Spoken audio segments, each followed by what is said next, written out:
ये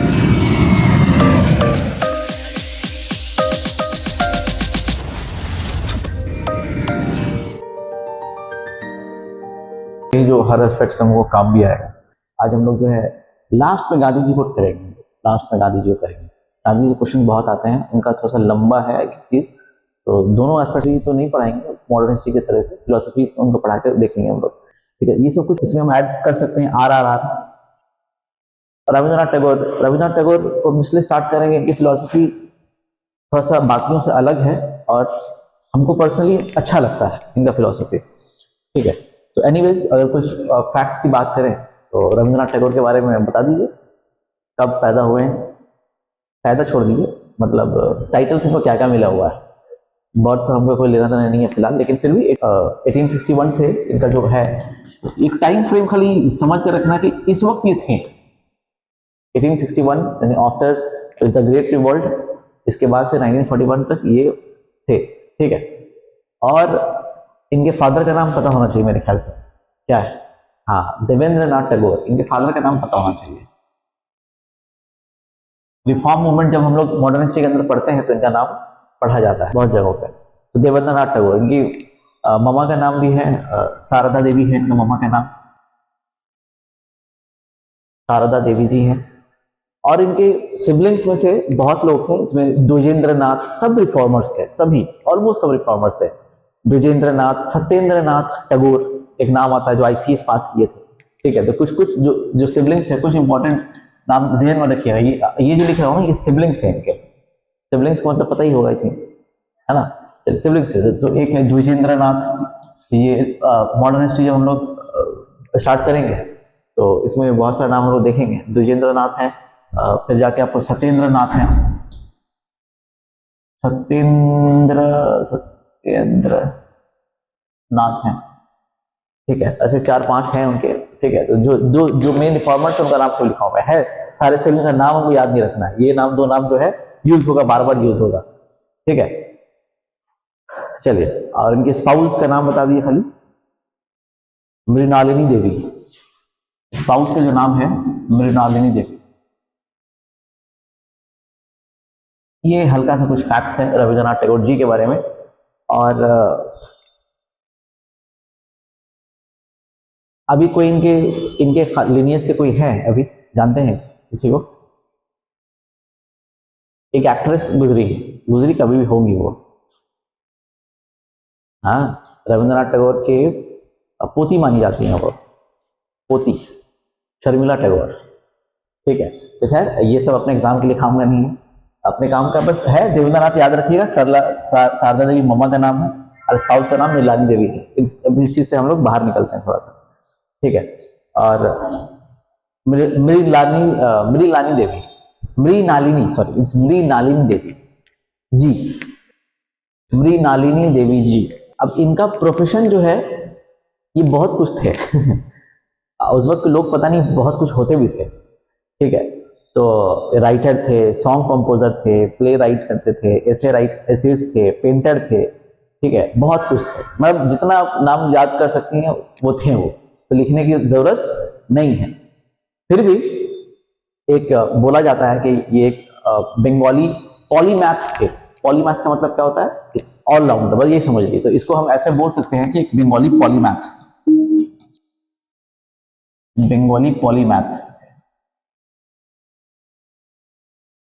अब रविंद्रनाथ टैगोर को सिर्फ हिस्ट्री बुक से पढ़ के समझा नहीं जा सकता है, इसलिए कि जब नॉन कॉपरेशन मूवमेंट हो रहा था या बॉयकॉट मूवमेंट चल रहा था तब ये अपोज कर रहे थे, क्या ही बॉयकॉट मूवमेंट कर रहे हैं, क्या ही नॉन कॉपरेशन मूवमेंट कर रहे हैं, ठीक है। तो इसके पीछे अब नॉर्मल बंदा जो रहेगा वो क्या सोचेगा, अलग सोचेगा थोड़ा सा, जो नहीं सब पढ़ा रहेगा, कुछ नहीं समझा रहेगा। यही है ना कि अब एक गांधी जी ही चला रहे हैं, सोचिए non cooperation movement, Gandhi ji तो क्रिटिसाइज होता ही है, लेकिन जो ये अच्छा चीज कर रहे हैं, अच्छा चीज मतलब हम दूसरे पर्सपेक्टिव से बात कर रहे हैं, ठीक है। गांधी जी का भी फिलोसफी बहुत अच्छा है। अब वहां पे गांधी जी के ही अपोज में है ये, उस वक्त का अपोजिशन रिस्पेक्टफुल अपोजिशन हुआ करता था, अभी वाला नहीं। अभी तो मार काट करने वाला अपोजिशन है। उस वक्त आप समझ लीजिए गांधी जी और सुभाष चंद्र बोस कितने डिफरेंट हैं, ठीक है, और शुरू से डिफरेंट रहे। इवन सुभाष चंद्र बोस जब चौरी चौरा के बाद जो नॉन कॉपरेशन मूवमेंट जब खत्म हुआ तो सुभाष चंद्र बोस बहुत क्रिटिसाइज किए गांधी जी को, क्रिटिसाइज किए ओपिनियन के बेस पे, ऐसे नहीं कि पर्सनल इश्यूज उठा करके कुछ करना शुरू कर दिए। अब ये 1920s की बात मैं बता रहा हूँ। उसके बाद पूरा उनका आइडियोलॉजी सब अलग। 1939 में कुछ आईएनसी का सेशन हुआ, वहां पर भी दोनों में बड़ा कॉन्फ्लिक्ट हुआ, लेकिन उसके बावजूद भी जो है 1945 के करीब आकर के या 40s के बाद आकर के तब भी वो बोलते हैं कि इनकी बात सुनना, गांधी जी की बात सुनना, फादर ऑफ नेशन इन्होंने ही टैग दिया। तो अब उस वक्त का जो क्रिटिसिज्म था उसमें खूबसूरती थी। अभी का जो क्रिटिसिज्म है ना, ये एकदम बदसूरत की क्रिटिसिज्म, सिंपल से एकदम बदसूरत, मतलब कहाँ चला गया है कंट्री पता नहीं। इसी तरह से जवाहरलाल नेहरू के इसमें जो है एक आदमी, स्टोरी है, एक बताया जाता है कि एक आदमी जो है ऑन द स्पॉट मीटिंग में जो है खड़ा हो गया, क्रिटिसाइज करने लगा कि आप ये कर रहे हैं, गलत कर रहे हैं, वो कर रहे हैं, आपने दिया ही क्या है। तो वो एक ही बात बोला, सब उसको कुछ रोकना चाहा लेकिन वो रोके नहीं। वो बोले जो ये जो खड़े होकर जो क्रिटिसाइज कर रहे हो ना, यही हमने दिया है। ये बात समझ रहे कितनी गहरी बात है ये, जो खड़े होकर क्रिटिसाइज कर रहे हो, आप बोल रहे हैं, आप सुन रहे हैं, यही हमने दिया है। तो ये सब लोग थे उस वक्त के। और जवाहरलाल नेहरू का पुरानी इंग्लिश सब सुनिएगा ना, इंग्लिश अभी का क्या ही इंग्लिश बोलेगा, क्या बोलते थे सब, जबरदस्त था सबका। एनीवेज, तो रविंद्रनाथ टैगोर भी इसी तरीके से थे। अब रविंद्रनाथ टैगोर जो है, इनको पता ही है, first non European who got the Nobel prize, first non European who got the Nobel prize. तो किस चीज में मिला था इनको, कब मिला था बताइए? हाँ, गीतांजलि में। कब मिला था? नहीं याद है? ये सब तो जीके है, जनरल अवेयरनेस। कहीं जाइएगा, क्विज खेलिएगा, ऐसे पूछ देगा तो पता होना चाहिए। 1913। इसलिए हम हमेशा बोलते हैं कॉम्पिटेटिव फील्ड में ना, छोटी छोटी किताब है ना, उसको हमेशा रट के रखिए आप। बेस कभी खराब नहीं होना चाहिए आपका। बेस स्ट्रांग रहेगा ना तो उसमें आप दीवार बनाइएगा स्ट्रांग। बेस खराब रहेगा ना, आप पता चला आप पढ़ लिए, अचानक से कुछ इजी क्वेश्चन आ गया तो आप आंसर ही नहीं कर पा रहे हैं, तो आप बोले इजी क्वेश्चन, आपका एग्जाम ही निकला। ठीक है, तो एनीवेज, तो गीतांजलि। अब अभी फिलॉसफी में इनका हम आए भी नहीं अभी तक। अब इनको गुरुदेव कहा जाता है, गुरुदेव कहा जाता है, कवि गुरु कहा जाता है, कवि गुरु कहा जाता है, प्लस विश्व कवि भी कहा जाता है, विश्व कवि भी इनको कहा जाता है। ठीक है, अच्छा, प्लस इनको ब्रिटिशर्स की तरफ से नाइटहुड का भी टाइटल मिला था। उस वक्त अच्छा काम करता था, दिया जाता था, नाइटहुड का भी टाइटल दिया जाता था। जिनको उस वक्त नाइटहुड का टाइटल मिलता था, उनके आगे क्या लगता था? सर। अपने इंडियन प्लेयर में किसको सर बोलते हैं? इंडियन प्लेयर में ऐसे नाइटहुड का टाइटल नहीं मिला, लेकिन पता नहीं कैसे मिला, पता नहीं मुझे भी, लेकिन बोला जाता है। एक क्रिकेटर आईपीएल वाले सर जडेजा, ये अभी जो जडेजा, क्या नाम है, नाम भूल रहा हूँ, रविंद्र जडेजा। हाँ, तो उनको भी सर करके कुछ ऐसे बोलना शुरू किए हैं सब ऐसे। एनीवेज, ये सर अलग है, ये नाइटहुड का अलग है। तो ये नाइटहुड, हाँ, नहीं मतलब अब खत्म होने पे। देखिए, अब आप लोग अगर कोऑपरेट कीजिएगा तो हम आज ही खत्म कर देंगे। खत्म करने का मतलब सब पढ़ाएंगे नहीं, हम बोल देंगे ये पढ़ लीजिए, यही होगा। ठीक है, लेकिन अच्छा, कुछ आइडिया मिल जाएगा तो आप पढ़ सकते हैं, लेकिन फिर भी अगर कुछ बच भी जाए ना, सिर्फ इनके बाद बहुत पढ़ा सकते हैं। तो हम खाली लास्ट टच करेंगे गांधी जी के ऊपर, बस। अगर गांधी जी के लिए एक क्लास पूरा चाहिए। ठीक है, चलिए, नाइटहुड। तो ऐसे आप लोग फैक्ट बताइए, इन्होंने नाइटहुड को रिनाउंस कब किया था? हम लोग बहुत अच्छे फिलोसफी, इंडियन फिलोसफी मिस कर दिए हैं। मोनालिसा थी फ्रॉम वेद टू वेदांत, और उसके बाद आगे बढ़े हुए हम लोग। हम तब भी पढ़ाते वक्त बोलते थे कि कुछ चीज ऐसा है कॉम्पिटिटिव लाइन में कि आपको अगर कुछ हो जाए और याददाश्त चली जाए, याददाश्त से वापस आ जाए, तब भी ये सब क्वेश्चन का आंसर पता होना चाहिए, वरना आप पढ़ नहीं रही हैं। पैसा यहाँ देकर वेस्ट हो गया आपका पैसा। कोई बड़ी बुक में नहीं लिखी हुई सब बात, रेड करके लिखा हुआ तरुण गोयल, कुछ नहीं, इसको पढ़ के रखना पड़ेगा। सरस्वती बताएं, आप भी बताएं, अब कैसर हिंद किसको मिला था? आदमी के नाम बता दीजिए कम से कम। हम क्लू दिए, क्लू का भी आंसर नहीं है। कैसर हिंद किसको मिला था, वो कब रिनाउंस कर रहे हैं? और इनको तो नाइटहुड इनको ही मिला था, तो ये कब रिनाउंस कर रहे हैं? बोलिए, नहीं याद है। कैसर हिंद गांधी जी को मिला था टाइटल। अच्छा, हम क्वेश्चन पूछना शुरू करेंगे तो बहुत क्वेश्चन होगा। दूसरा क्वेश्चन है इनको कब, मतलब किस बात के लिए, कब छोड़ दीजिए, किस बात के लिए मिला था? पार्टीशन ऑफ बंगाल के लिए मिला था क्या? कैसर हिंद गांधी जी को मिला था तो किस बात के लिए मिला था? ये खुद एमसीक्यू अपने आप में। इसके बाद हम हिस्ट्री स्टार्ट करेंगे और मॉडर्न हिस्ट्री से ही हम स्टार्ट करेंगे अगर रिफ्रेश हो जाए आपको थोड़ा सा सब कुछ। बोर वॉर का नाम सुने? BOER, bore war. नहीं भी सुने हैं तो बस ऐसे सुन लीजिए कि बोर वॉर हो रहा था, इंग्लिश साउथ अफ्रीका सब मिला जुला सब था। उस वॉर के बारे में कुछ नहीं पढ़ना है। उस वक्त गांधी जी जो है ना, इंडियन एम्बुलेंस कोर, अरे फर्स्ट वर्ल्ड वॉर के वक्त की बात कर रहा हूँ मैं, इंडियन एम्बुलेंस कोर उन्होंने किया था, बहुत सारा काम कर रहे थे, जिस वजह से उनको जो है कैसर हिंद का टाइटल मिला था। ठीक है, तो अब ये सब एमसीक्यू, ये सब स्टोरी की तरह याद रखना आपको। ठीक है, ठीक उसी तरह रविंद्रनाथ टैगोर को भी जो है अपने काम के लिए नाइटहुड का टाइटल मिला था।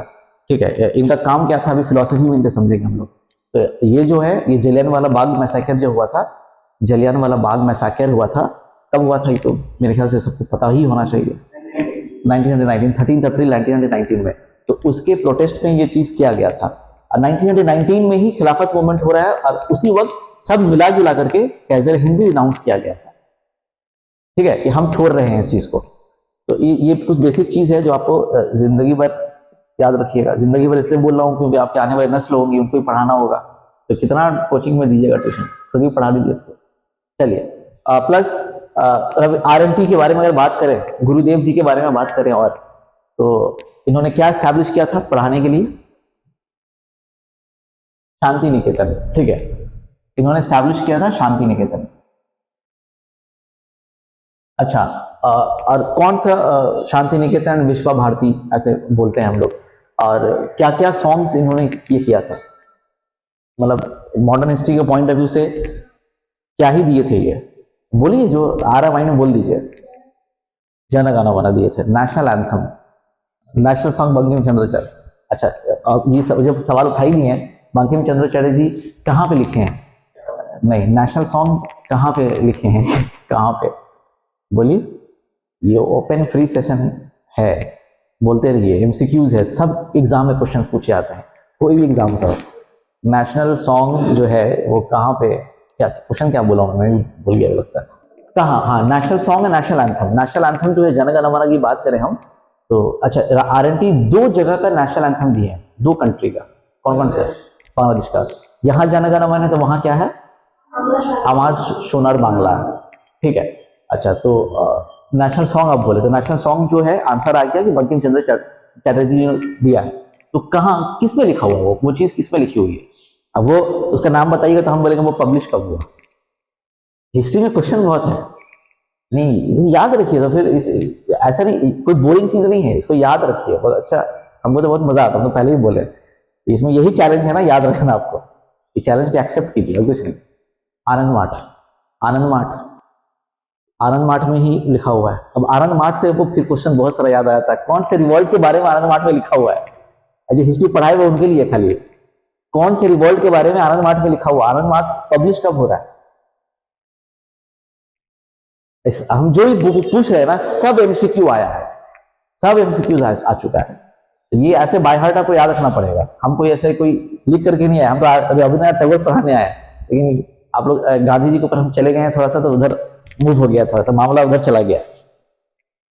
ठीक है, सन्यासी रिवोल्ट के बारे में मेंशन किया हुआ है। चलिए इधर आ जाते हैं हम लोग। तो 2 जगह के नेशनल एंथम भी दे रहे हैं। अच्छा, जो जो बोल रहे हैं सब एमसीक्यू है, साइड में कहीं पे लिखते भी रहिए ताकि एक दिमाग में रहे। ठीक है, चलिए, बहुत इनका काम बहुत सारा है। जैसे रविंद्रनाथ टैगोर का बुक्स, इंपॉर्टेंट बुक्स बहुत सारा आता है। जैसे कुछ नोवेल्स इनका लिखा हुआ है, घोरे बायरे, कुछ बुक्स का नाम लिख लीजिए आप इनका, घोरे बायरे, गोरा, लिस्ट दे दिया जाता है पूरा। गोरा, घर, घोरे, GHO, घोरे बायरे, घोरे बायरे, गोरा, गोरा किताब का नाम है, ये नोवेल्स है, ये नोवेल्स है समझिए। ठीक है, डाकघर, डाकघर ये ड्रामा है, ये इनका ड्रामा है। ठीक है, गीतांजलि किस कैटेगरी में है? गीतांजलि पोएम्स में है, गीतांजलि पोएम्स में है। ठीक है, तो अब है बहुत सारा बुक्स है, आप लोग थोड़ा सा इनके ऊपर काम जरूर कर लीजिएगा। पूरा बुक सिखा ले जाएगा ना, टाइम पास हो जाएगा। लेकिन जो इंपॉर्टेंट चीज है ना वो याद रखना है, ठीक है। भिखारिनी एक और शॉर्ट स्टोरीज है, भिखारिनी, भिखारी है ना, भिखारी याद रखिएगा, भिखारिनी शॉर्ट स्टोरीज है। तो एक शॉर्ट स्टोरीज हमने बताया आपको, कुछ नॉवेल्स, भिखारिनी शॉर्ट स्टोरीज है। नॉवेल्स में गोरा, घोरे बाइरे, चतुरंगा, नॉवेल्स में ये सब इंपॉर्टेंट है जो एग्जाम में पूछा जाता है। चतुरंगा, हाँ चतुरंगा। शेषर कविता, ये भी नॉवेल्स है, शेषर कविता, शेषर कविता, ठीक है। एक और है नौका, नौका डुब्बी, नौ जो डूब जाता है ना, नौका डुब्बी, वो भी नॉवेल्स में से आता है, नौका डुब्बी।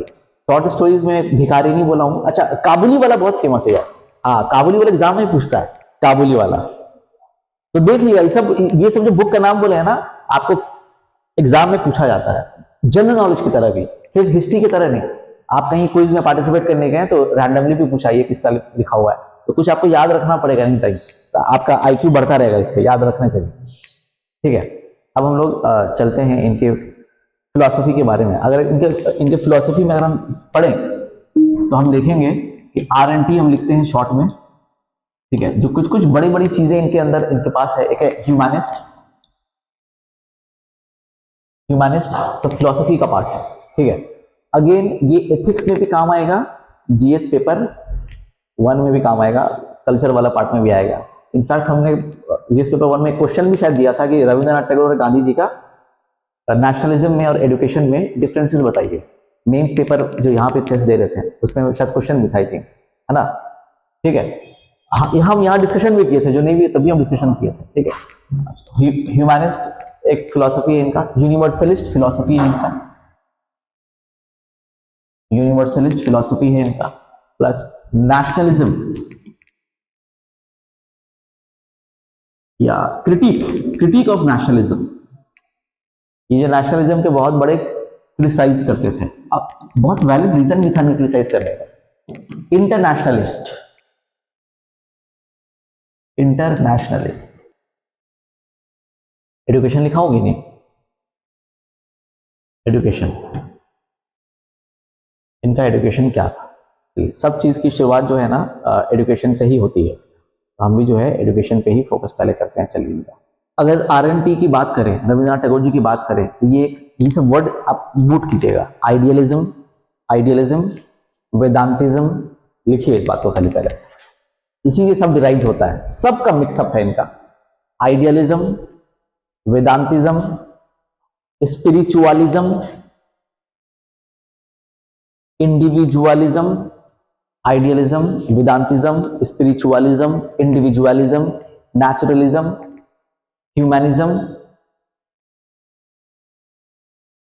Nationalism and internationalism.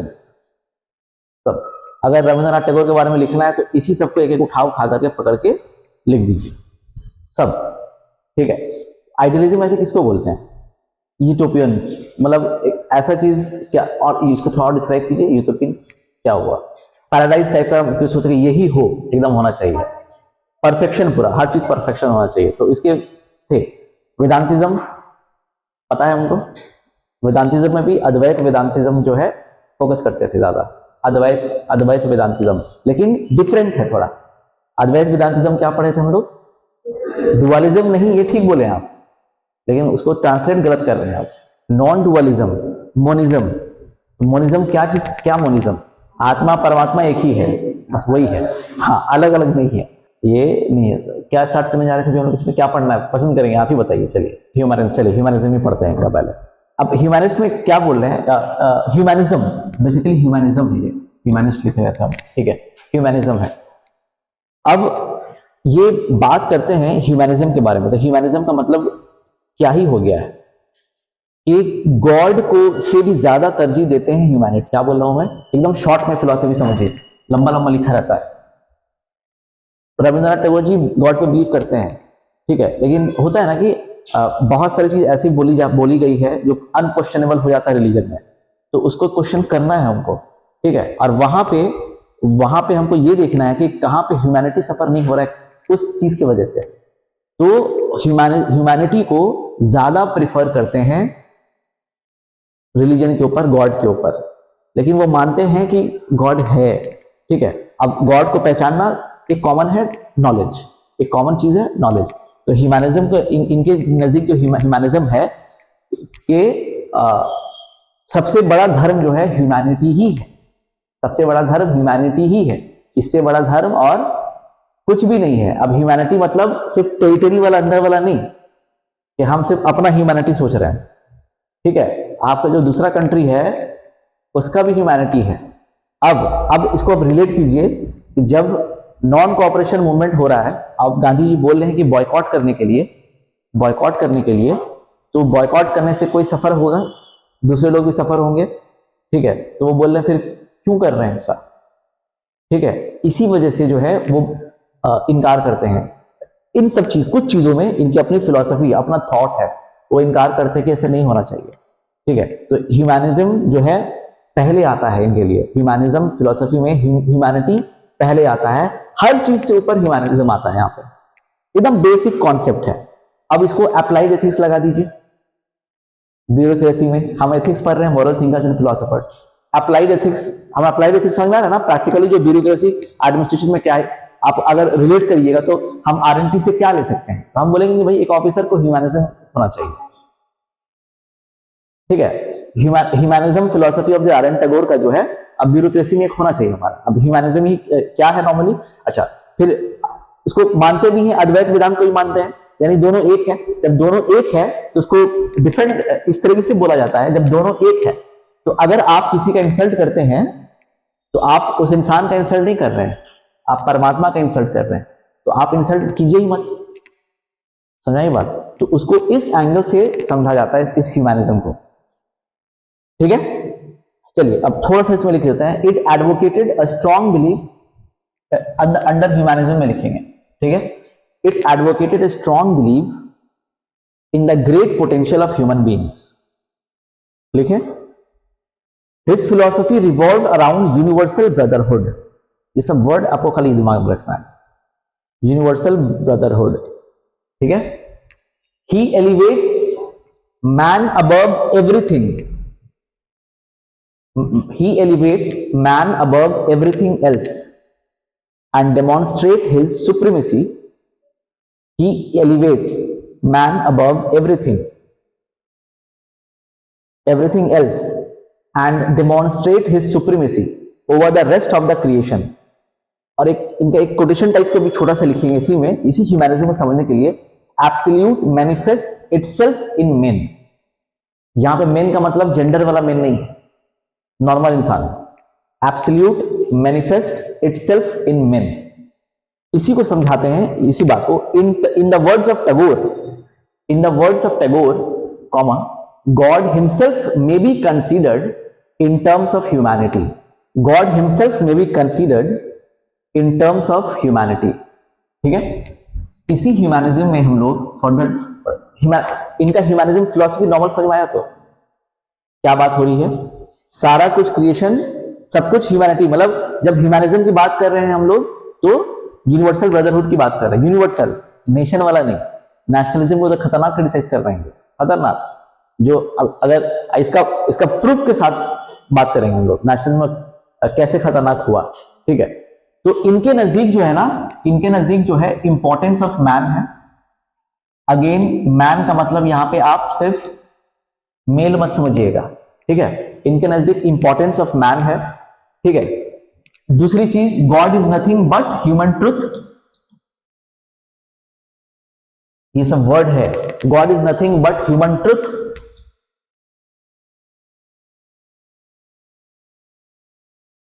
Perfection of man through development of personality. तीसरी चीज, perfection of man through development of personality. इससे आएगा स्पिरिचुअल ह्यूमैनिज्म, यानी ये जो ह्यूमैनिज्म है स्पिरिचुअल ह्यूमैनिज्म आएगा कि इंपॉर्टेंस ऑफ मैन है। मैन को ये कहते हैं man is an and itself. इंसान खुद एक एंड है, अल्टीमेट डेस्टिनी यही है। ये खुद क्या डेस्टिनी को कुछ करने के लिए सोचेगा, man is itself a destiny. God वो दोनों एक ही है, तो गॉड के मैनिफेस्टेशन ही है हम लोग।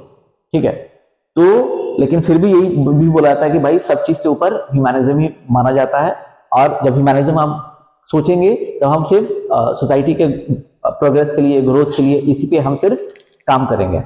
ठीक है, तो याद रखिएगा कि एब्सोल्यूट सुप्रीम यहाँ पे कौन, किसको बोला जा रहा है? ह्यूमन बींग्स को, मैन को बोला जा रहा है। तो man is an and itself, याद रखिएगा। तो इंपॉर्टेंस ऑफ मैन में वो खाली लाइन लिख लेंगे हम लोग, man is an and itself.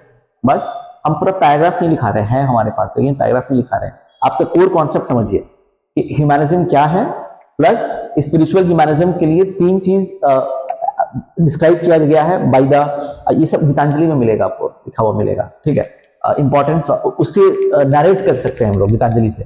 तो इंपॉर्टेंस ऑफ मैन यही हो गया। And God is nothing but human truth. तो गॉड क्या है? तो बोला जा रहा है कि ये सम टोटल ऑफ ह्यूमन की जो सच्चाई है ना, वही गॉड है। जब आप सच्चाई जान लीजिएगा हर तरीके से, तो वही गॉड है। मतलब आप मिल गए, आत्मा परमात्मा तब आपका मिल गया। आज सच्चाई जानने के लिए क्या चाहिए? एजुकेशन। तो सबों ने एजुकेशन का करिकुलम बताया है हल्का हल्का। ठीक है, तो इनका एजुकेशन भी पढ़ेंगे हम लोग। तो this is all about humanism. बताइए आप इसको आप अप्लाई कर दीजिए, अप्लाई कर दिए। अच्छा, इसमें और भी एक दो बात है, जैसे कि फ्रीडम ऑफ मैन, ये वर्ड भी लिखेंगे हम लोग इसमें, फ्रीडम ऑफ मैन, या इंपॉर्टेंस में लिख सकते हैं। अब फ्रीडम ऑफ मैन जो है कि कैसा फ्रीडम की बात हो रही है यहां पे, बताइए, या क्या सोच सकती हैं फ्रीडम ऑफ मैन से? हाँ ठीक है, लिबर्टी तो है ही, इसमें कोई दिक्कत नहीं है। और कुछ बताइए। ठीक है, वो कोई गलत नहीं बोल रहे हैं, उससे ऐसा नहीं है। आप उसको हम लोग लिबर्टी से ही डिस्क्राइब करेंगे। अब वो जो सोच के लिखे हैं तो बहुत कुछ सोचते रहते हैं। मतलब इंटरनल लिबर्टी भी और एक्सटर्नल लिबर्टी दोनों ही की बात हो रही है। अपने भी सफरिंग जो होता है उसमें फंसे हुए रहते हैं हम लोग, तो उससे भी फ्रीडम चाहिए। बात समझ आई बात? तो वो सब नॉलेज से ही होगा नॉर्मली, उससे भी। तो ये कॉन्सेप्ट ह्यूमैनिज्म के ही अंदर जो है, जो वर्ड आप लिखेंगे हमारा, वो फ्रीडम ऑफ मैन भी यहाँ पे लिखेंगे। और कहते हैं ये दो तरीके से, हम लोग दो तरीके से हैं। कैसे हैं? हम लोग is a part of nature भी है। हम लोग जो बॉडी हमारा है, नेचर का पार्ट है ना, मिट्टी नेचर का पार्ट है हम लोग। जो हमारा दो एग्जिस्टेंस है, इनके नजदीक दो एग्जिस्टेंस है। एक है फिजिकल एग्जिस्टेंस है और दूसरा स्पिरिचुअल एग्जिस्टेंस है। ये स्पिरिचुअल एग्जिस्टेंस है। तो नेचर के साथ ये मिलना चाहते हैं। इसलिए देखिएगा, जो शांति निकेतन जो बना है ना पढ़ाने के लिए, वो कैसे इन्वायरमेंट में बनाया गया है? खुला, ओपन। ठीक है, और अब आज के डेट में हम लोग उसी इंस्टीट्यूट को अच्छा समझते हैं जो 3-4 फ्लोर बना हुआ हो। हम लोग उसी इंस्टीट्यूट को अच्छा समझेंगे जहां पे एसी हो, 3-4 फ्लोर बना हुआ हो। ठीक है, एकदम मार्बल स्टाइल्स। आप दृष्टि आइस के अंदर चले जाइएगा, लगेगा आप एयरपोर्ट में घुस गए, दिल्ली गए। इसमें कभी दिल्ली जाना हुआ ना, तो राजेंद्र नगर में ही दृष्टि आइस का ऑफिस है, तो वहां पे आप जाइएगा, खाली लगेगा आप मतलब एयर हॉस्टेस वाला ही यूनिफॉर्म सब पहनी हुई हैं, और मेल और फीमेल सब वैसे पहने हुए हैं, एयर हॉस्टेस वाला यूनिफॉर्म, ब्लैक ब्लेजर पूरा वैसे ही। क्या बोलते हैं, कोई नाम पता नहीं सही से बहुत सारी चीजों का। ठीक है, जाइए एकदम टैग वैग पूरा, तो एकदम मार्बल टाइल, मतलब जो भी लगा हुआ है एकदम बहुत अच्छा लगता है अंदर जाने में। किसी और दुनिया में इंस्टीट्यूट में चले, मतलब इंस्टीट्यूट लगता ही नहीं होगा ऐसा। इतना मतलब बहुत समझिए मटेरियल वेल्थ बहुत ज्यादा है यही समझ लीजिए। तो फिजिकल एग्जिस्टेंस और स्पिरिचुअल एग्जिस्टेंस। ठीक है, और स्पिरिचुअल एग्जिस्टेंस जो है मतलब हम ही लोग। किसकी बात हो रही है? मैन की बात हो रही है, मैन की बात हो रही है। तो फिजिकल एग्जिस्टेंस मैन को बोलते हैं part of the nature, spiritual existence part of the divine. ये दो बात उसमें बस ऐड कर लिए, इससे आगे बढ़ते हैं हम लोग। चलिए, तो कंक्लूजन ऑफ द ह्यूमैनिज्म क्या निकला, कौन बोलेगा? बस इसको दोबारा पढ़ने का जरूरत नहीं मेरे ख्याल से। कंक्लूजन ऑफ द ह्यूमैनिज्म क्या निकला, मानस आप बताइए। मतलब ह्यूमैनिज्म जो पढ़े RNT जी का, तो क्या समझ में आया? बस इतना ही, और कुछ नहीं। क्या समझ में आया? सब कुछ जो है मैन है। ऐसा नहीं है गॉड को डिनाई कर रहे हैं, ये गॉड है, लेकिन गॉड क्या है? ह्यूमन ट्रूथ ही एक गॉड है। गॉड ऐसे नहीं है कुछ, बिना ह्यूमन ट्रूथ के गॉड एग्जिस्ट नहीं करता है। क्या बोल रहा हूं मैं, बिना ह्यूमन ट्रूथ के गॉड एग्जिस्ट नहीं करता है, समझ में बात, ठीक है। प्लस हमारा फिजिकल एग्जिस्टेंस है पार्ट ऑफ द नेचर, और स्पिरिचुअल एग्जिस्टेंस है पार्ट ऑफ द डिवाइन, ठीक है। हमको हर चीज से लिबरेशन चाहिए, तो उसके लिए हमको पढ़ाई लिखाई करना पड़ेगा, ठीक है। अच्छा, this is about humanism, clear है। यहां से आगे बढ़े हम लोग, इनका कोटेशन बहुत सारा, लेकिन हम इसको हटा रहे हैं फिलहाल। बोलिए, यूनिवर्सलिज्म, ये वर्ड से ही आप बता पाइएगा क्या ही है, बोलिए। यूनिवर्स, हाँ क्या बोल रहे, ग्लोबल सिटीजन्स, इसको एक वर्ड में डिस्क्राइब अच्छा ही किए हैं ग्लोबल सिटीजन्स। इसको आप ऐसे समझिए कि वसुधैव कुटुंबकम जो कॉन्सेप्ट है, the world is one family, ठीक है, मिलता जुलता है, ये दोनों चीज जो है ना पैरेलल है, मिलता जुलता रहेगा। तो यहाँ पे आपको की वर्ड से भी लिखना है, वो पूरा पता चल जाएगा। यूनिवर्सलिज्म, यहाँ पे बाउंड्री के आधार पे आपको नहीं रखा जा रहा है। ह्यूमैनिटी की, ह्यूमैनिज्म की जो बात हुई है या यूनिवर्सलिज्म की बात हो रही है, बाउंड्री के आधार पे नहीं हो रहा है। The world is one family, ठीक है, वर्ल्ड इज वन फैमिली, और ये हर चीज सिखाना चाहते हैं। उस तरफ मैटेरियलिज्म है, किस तरफ, वेस्टर्न की तरफ मैटेरियलिज्म है थोड़ा, हमारे तरफ स्पिरिचुअलिज्म है। अभी ये भी बात कर रहे हैं कि जो मैन है ना, फिजिकल एग्जिस्टेंस कर रहा है, पार्ट ऑफ द नेचर है हम लोग, nature is nothing but A materialism, थोड़ा मान लीजिए, और इंटरनल जो है हमारा सोल जो भी है वो स्पिरिचुअलिज्म है। तो आप उधर से भी सीखिए, उधर से भी सीखिए, यूरोप से भी सीखिए, अमेरिका से कुछ सीखिए, इससे कुछ सीखिए, इससे कुछ सीखिए, तो सबसे सीखेंगे तो एक मोहब्बत बढ़ेगा, ठीक है, और एक परिवार रहेगा। और यही कॉन्सेप्ट जो है स्वामी विवेकानंद जी भी थोड़ा मानते थे इस कॉन्सेप्ट पे, इसलिए वो अपना स्पीच ही शुरू किए थे, brothers and sisters of America.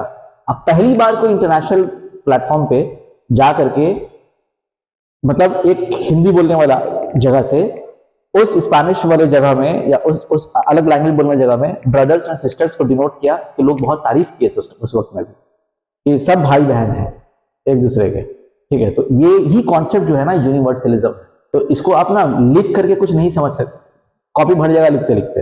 आप सब कोर मतलब समझ के कीवर्ड लिखिए, एक दो लाइन लिखना लिखिएगा, जो एग्जाम में आपका काम आएगा अप्लाइड एथिक्स में, बस।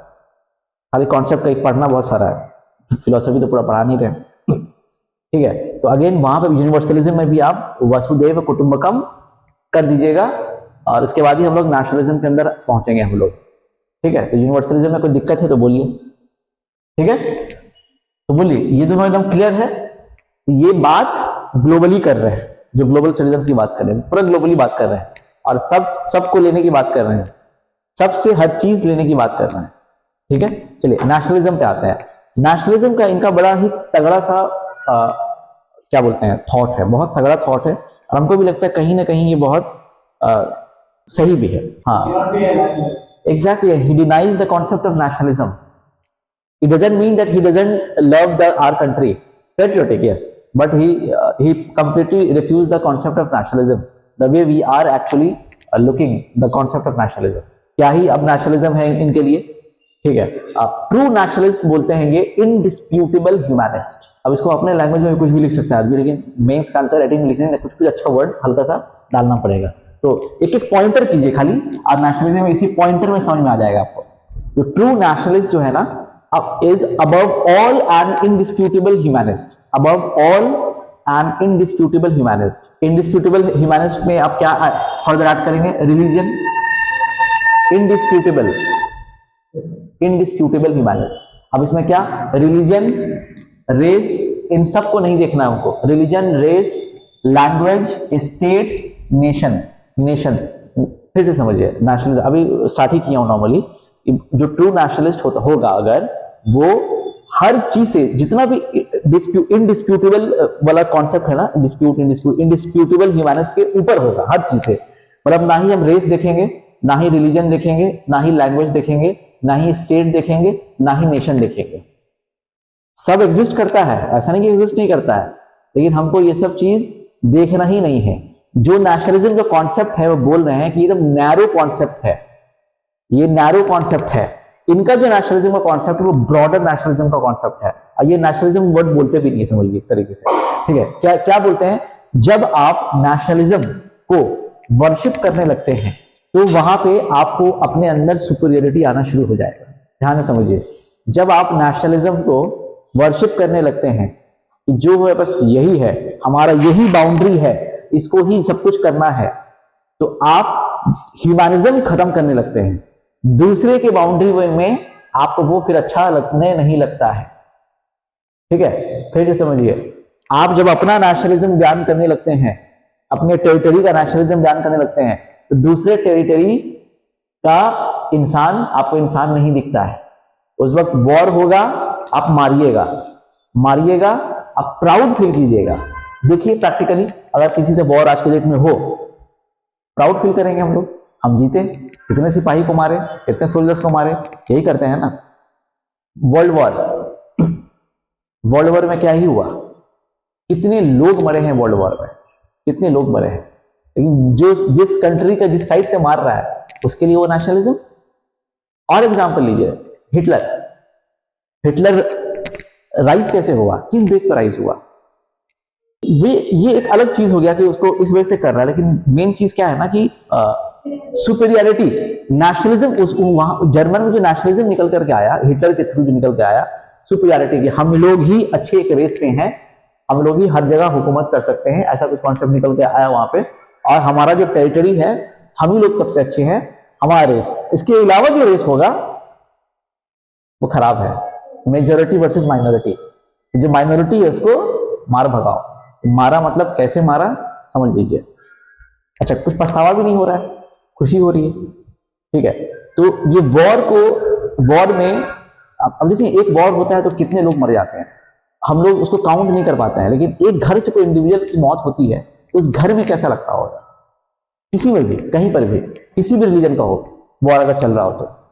ठीक है, तो इनका नेशनलिज्म का क्रिटिसिज्म यही सबसे बड़ा है कि भाई जो नेशनलिज्म का कॉन्सेप्ट है हमारे इंडिया में चल रहा है वो नैरो है, सिर्फ ये अपने टेरिटरी, सेल्फ इंटरेस्ट, सेल्फ एग्रेंडाइजेशन, ये वर्ड सब यूज किए हैं इन्होंने, कि सिर्फ सेल्फ इंटरेस्ट की बात होती है इस नेशनलिज्म में, सेल्फ इंटरेस्ट। ठीक है, ये इंडिया के लिए ही डिस्क्राइब कर रहे हैं कि अगर ऐसा, जब प्रूफ हुआ है कि जब 1941 में डेथ हुआ है, ये उस वक्त पाकिस्तान तस्वर नहीं कर रहे थे, बांग्लादेश इमेजिनेशन नहीं किए हैं वो कि बांग्लादेश कोई बांग्लादेश होगा, उसके बाद पाकिस्तान कुछ पाकिस्तान हो जाएगा, उस वक्त तो सब एक ही में था।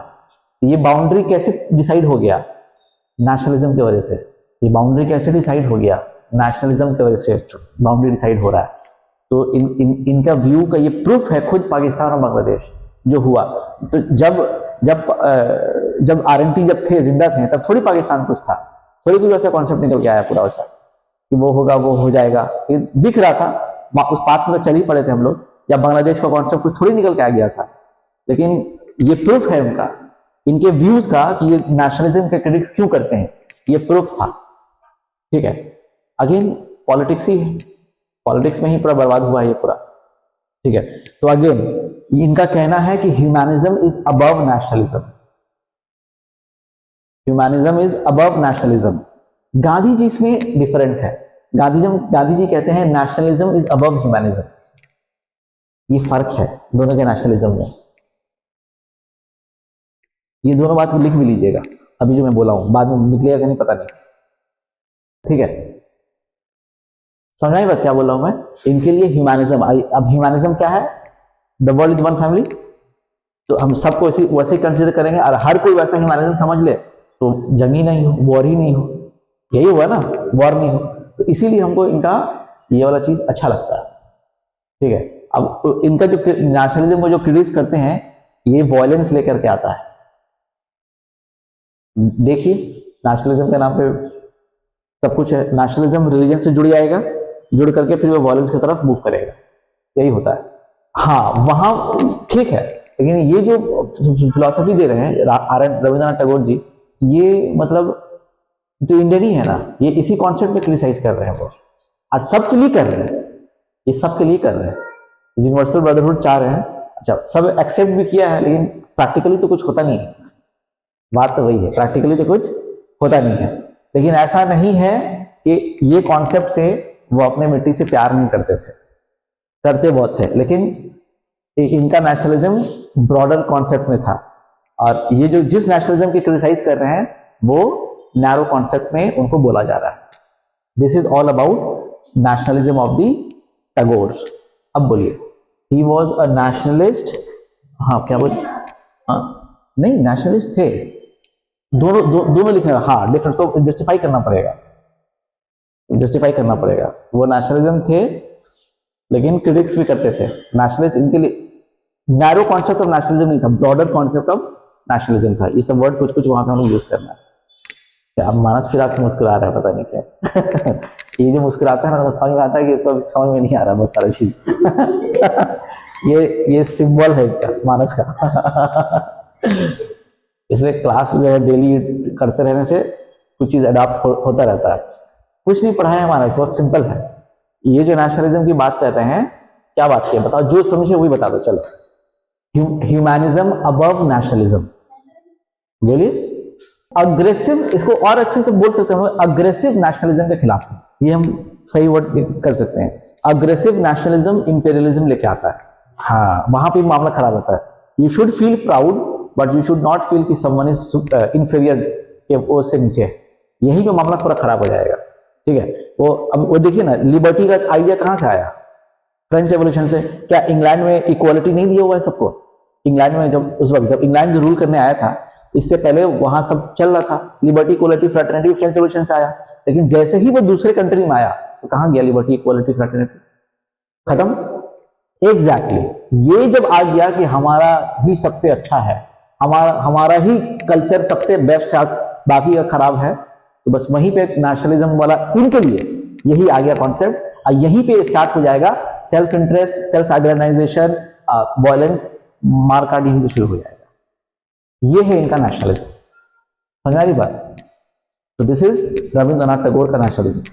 इसमें कुछ लिखे हैं या नहीं लिखे हैं? अपने से कुछ दो बात लिख लीजिए, हम कुछ लिखा ही नहीं है, दो तीन बात लिखिए ताकि आंसर लिखने में काम आए। क्या ही है नेशनलिज्म का? हम क्या बच्चे की तरह लिखाने जाए उसको? तो खुद लिख लीजिए अपने लैंग्वेज में, वहां भी अपने लैंग्वेज में लिखना है। कोई तो रटना नहीं है क्लास 10 की तरह कि आंसर रट रहे हैं वही जाकर उतारना है हमको, तो हम बुकिश लैंग्वेज क्यों लिखाएं?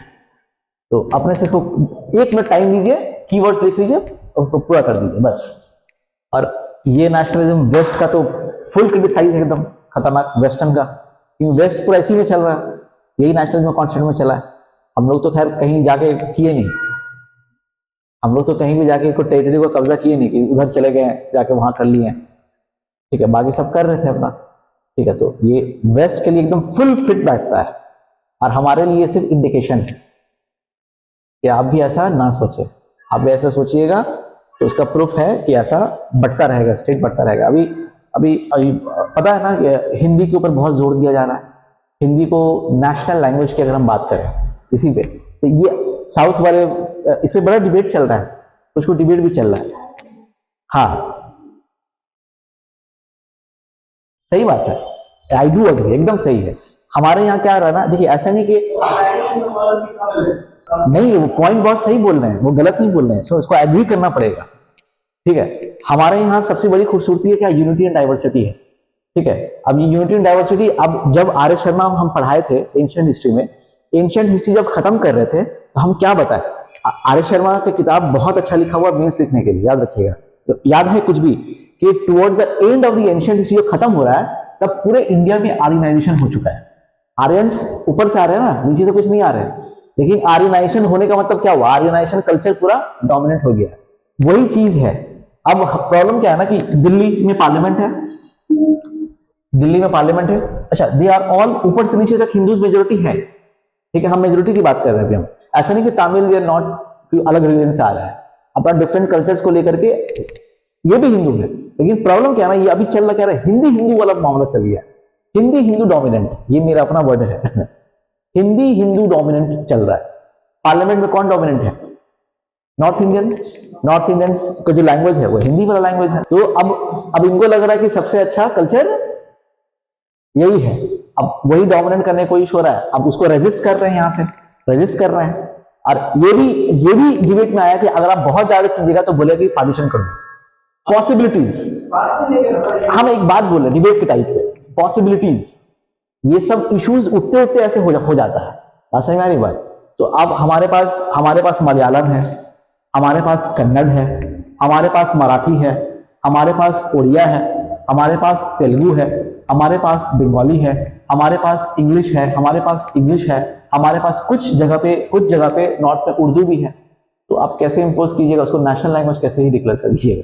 हाँ, रुपी का डिनोमिनेशन का शायद पूछे। हाँ, ये हमको सुबह में स्टूडेंट बताया, हम पढ़ेंगे अभी तक, ये हम जाके देखेंगे। ये क्या मामला बताइए, दो कौन पढ़ा है इसके बारे में, समझ बताइए जरा सा।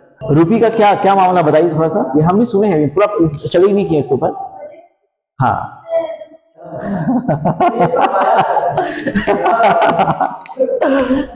Robin is back.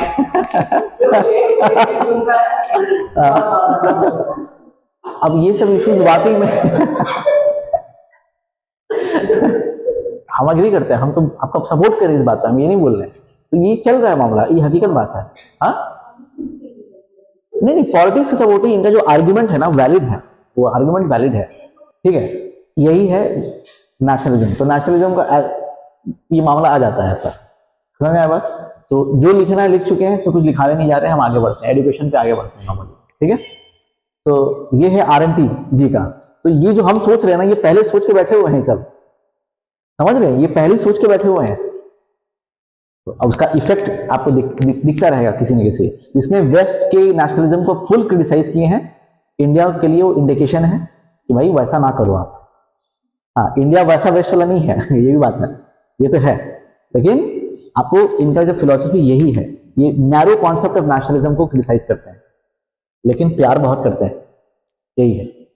चलिए आगे बढ़े। एजुकेशन पे आते हैं। अच्छा, इंटरनेशनलिज्म भी वही चीज हो गया, हम इसी को यहां से जोड़ देते हैं। जब नेशनलिज्म को हम क्रिटिसाइज कर रहे हैं तो इंटरनेशनलिज्म हो गया। इंटरनेशनलिज्म क्या होगा बताइए, अब ये खुद से बोलिए, कुछ तो खुद से बोलिए। ब्रॉडर नेशनलिज्म इंटरनेशनलिज्म ही होगा। क्या बोला मैं, ब्रॉडर नेशनलिज्म इंटरनेशनलिज्म हो गया। जो पूरे ब्रदरहुड की हम बात कर रहे हैं उसी को हम बोलते हैं इंटरनेशनलिज्म। उनसे लेंगे हम कुछ, यूरोपियन से कुछ लेंगे, कुछ अमेरिकन से लेंगे, उनसे लेंगे कुछ, उनसे लेंगे कुछ, उनसे लेंगे, ऐसे करके हम सबसे सीखेंगे। ये पॉलिटिक्स पॉइंट ऑफ व्यू से हो जाएगा, और ये थोड़ा सा ह्यूमैनिटी वाले पॉइंट ऑफ व्यू से हो जाएगा। ऑलमोस्ट सेम ही है। बहुत जगह जो है ना, हेडलाइन एक ही बांधा गया कि ह्यूमैनिज्म एंड यूनिवर्सलिज्म, बहुत जगह एक ही बांधा गया है, ह्यूमैनिज्म एंड यूनिवर्सलिज्म। दोनों में एक ही चीज आप मेंशन ऑलमोस्ट कर सकते हैं, कुछ नहीं है इसमें, ठीक है। तो जो वर्ड था हमको उठा के रख दिया आप, उधर कुछ नहीं है, ठीक है। एजुकेशन में आते हैं। एजुकेशन में रविन्द्रनाथ टैगोर जी क्या ही कहते हैं। इंटरनेशनलिज्म कौन बोलेगा, इंटरनेशनलिज्म क्या बताइए, आप ही लोग तो कोई बोलना है तो बोलिए। जब नेशनलिज्म का जब नैरो कॉन्सेप्ट बोल रहे हैं कि बाउंड्री नहीं है, तो बाउंड्री को खोल दीजिए, उसी को बोलते हैं इंटरनेशनलिज्म, बस ग्लोबल। हाँ, यहां पर भी वर्ड हम लोग सब में, यहाँ पे काम के हिसाब से हम बोल रहे हैं, ह्यूमैनिज्म यूनिवर्सलिज्म में काम के हिसाब से बोल रहे हैं, और यहाँ पे पूरा पॉलिटिक्स बाउंड्री के हिसाब से बात कर रहे हैं, इंटरनेशनलिज्म यही है, ठीक है। चलिए एजुकेशन पे आते हैं। एजुकेशन तो हमको लगता है कि एजुकेशन का सिस्टम ही बहुत खराब है हमारे यहाँ। जो एजुकेशन ये हकीकत है, ये 1950 के बाद से जो करिकुलम बना है हमारा, हम लोगों को रट्टूमल बना दिया गया है। जबकि ये सब जो है रविन्द्रनाथ टैगोर जी इन सब के ये सब चीज पहले सब सोच चुके हैं कि एजुकेशन का मतलब मेमोरी स्टोर करना नहीं है। एजुकेशन का मतलब मेमोरी स्टोर करना है ही नहीं। मोक्ष भी लेना है तो एजुकेशन लेना होगा, सही लेना होगा हमको, ठीक है। तो जो सिलेबस बना है ना हमारे लिए मेमोरी वाला बना हुआ है। इनफैक्ट और भी हम पढ़ते पढ़ते ये चीज भी मिला था मुझे कि ब्रिटिशर्स जब देखा कि गुरुकुल वाला सिस्टम है, एजुकेशन का सिस्टम है, तो ब्रिटिशर्स कहीं कहीं लिख के गया है अगर ये एजुकेशन सिस्टम रहेगा तो हम लोग कभी भी इसको कंट्रोल नहीं कर पाएंगे। तो फिर वो अपना एजुकेशन सिस्टम लेकर के आया अपने हिसाब से कंट्रोल करने के लिए। हम लोग नेचर जब कहते हैं ना, नेचर, तो नेचर से कनेक्ट करने के लिए नेचुरल जगह में पढ़ाया जाए, प्रैक्टिकली पढ़ाया जाए, ऐसा रविन्द्रनाथ टैगोर जी का कहना है। इस पे थोड़ा सा लिखेंगे हम लोग, इस पे हम लोग थोड़ा सा लिखेंगे।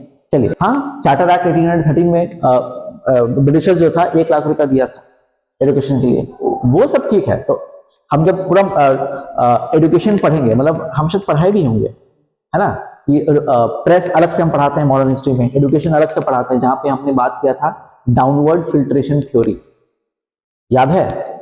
फिर से पढ़ लेंगे, जो नहीं भी याद है तो फिर से पढ़ लेंगे। मोनालिसा पता नहीं लग रहा है, नाम सुनी नहीं है, पढ़िए ना हिस्ट्री मुझसे। डाउनवर्ड फिल्ट्रेशन थ्योरी याद है कुछ भी? कुछ याद नहीं, हम ब्लैंक है, तो ठीक है फ्रेश देंगे फिर हम। चलिए, तो इनका हम एजुकेशन रिलेटेड व्यू हम लोग देख लेते हैं क्या है। लिखिए, एजुकेशन हेडलाइन दीजिएगा, RNT शॉर्ट में लिख दीजिएगा, पॉइंटर में ही मामला खत्म करेंगे। एजुकेशन एम्ड एट प्रोमोटिंग, ये सब कॉन्सेप्ट समझ चुके हैं, तो उसी कॉन्सेप्ट के बेस पे सब है। Education aimed at promoting international cooperation and creating global citizens. Education aimed at promoting international cooperation and creating global citizens. पता चल रहा है, ह्यूमैनिज्म यूनिवर्सलिज्म से पता चल रहा है हमको कि कैसा एजुकेशन चाहते होंगे ये, ठीक है। और एक बात लिखेंगे, next point, according to him the highest education is that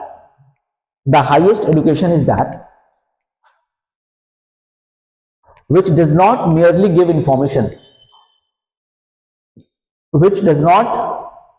give information, highest education is that which does not merely give information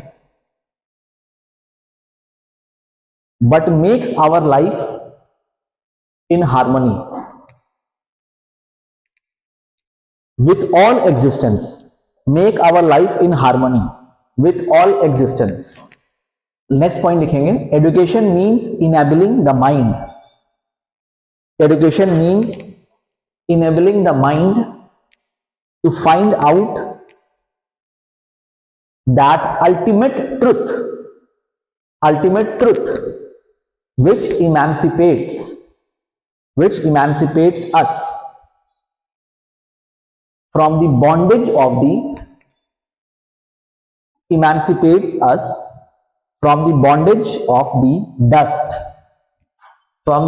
of the dust, and gives us the wealth not of things but of inner light, not of power but of love।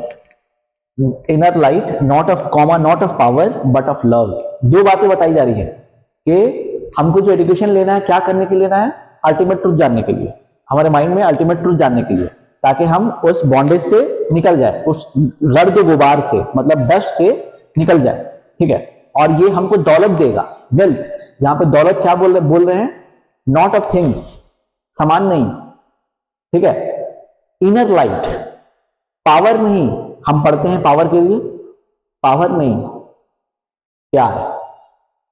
ये education का इनका concept है, ठीक है, clear है। एक और line लिखते हैं, लास्ट लाइन लिखेंगे, नेक्स्ट लाइन लिखेंगे, bondage of the dust. Bondage मतलब हो गया कि हम लोग फंसे हुए हैं डस्ट में, मतलब क्या बोलेंगे इसको, सफरिंग में फंसे हुए हैं, सफरिंग में, ठीक है। तो हमको पढ़ाई क्यों करना है, सच्चाई जानने के लिए, इस वजह से। लेकिन हम लोग पढ़ते हैं पैसा कमाने के लिए, आज तो यही हो ही चुका है कि हम पढ़ाई करेंगे और अच्छा जॉब मिले हमको। लेकिन इन सब के लिए एजुकेशन इससे बहुत दूर है, बहुत हटके है। उस वक्त भी रविंद्रनाथ टैगोर के पास ऐसा नहीं कि पैसा नहीं था, वो बंद कमरे में भी करके सब कुछ पढ़ा सकते थे, लेकिन ओपन रखिए, नेचर के साथ प्यार हो। और उनका मानना है कि गॉड जो रिवील करता है अपने आप को, थ्रू नेचर रिवील करता है। अर्थ को कहा जाता है, प्यार नहीं करते हैं आप, तो नेचर से कनेक्ट रहिएगा, तब आपको फायदा होगा। नेचर से हट जाइएगा तो आपको तरह तरह की परेशानी आएगी, अकॉर्डिंग टू रविंद्रनाथ टैगोर, ठीक है। एक लाइन लिख लेते हैं खाली, God revealed himself through various forms, colours and rhythm of nature. बस, God reveals himself through various forms, colours and rhythm of nature. इसीलिए बोलते हैं ये कि man should develop his relation with nature, इसको भी लिखिएगा। तो man should develop his relation with nature, man should develop his relation with nature. उसके बाद, in his view education diverted from nature has brought untold harm to young children। Diverted from nature has brought untold harm to young children। समझ में आया इनका education philosophy क्या है? Untold harm to young children. Nature से divert होकर अगर हम एजुकेशन लेंगे तो यंग चिल्ड्रन को अनटोल्ड, बिना कहे हुआ हार्म होता रहेगा, आपको पता नहीं चलेगा, वो फंसता रहेगा बॉन्डेज में। समझाई बात। इसीलिए शांति निकेतन का, अब शांति निकेतन अब कभी अगर बंगाल जाना हो तो वहां पे घूमिए, इतना शांति है वहां पे कि क्या ही बोले। नाम है, हम गए हुए हैं वहां पे, बहुत शांति है वहां पे, मतलब ऐसे ही पीस आपको मिलेगा। और एकदम मिट्टी का टाइप से बना हुआ है, ठीक है, एकदम ठंडा शांति, मतलब ऐसे ही सुकून मिलेगा आपको वहां पे। तो वो अभी बन के रखा हुआ है वहां पे, अभी भी वैसे ही है। ब्रह्मपुर में जगह है वहां पे है, ठीक है, हमें गया हुआ वहां पे। चलिए नेक्स्ट, एजुकेशन के ऊपर भी चल रहा है हमारा। तो इनके लिए थ्री कार्डिनल, इनका जो है ना 3 कार्डिनल प्रिंसिपल्स है, 3 कार्डिनल प्रिंसिपल्स। अब थोड़ा जल्दी करते हैं तो बाकी छूट जाएगा फिर। AIIMS of education, AIIMS of education, curriculum, method of teaching. ये तो मेरे लिए है, मेथड ऑफ टीचिंग। एम, हाँ, एम्स ऑफ एजुकेशन, तो करिकुलम क्या हो, अब मेथड ऑफ टीचिंग क्या हो। तो क्या क्या है इसमें, ये बोल रहे हैं फ्रीडम फॉर द चाइल्ड, ये बहुत बड़ी बात बोले हैं, फ्रीडम। अच्छा कैसा फ्रीडम बताइए तो।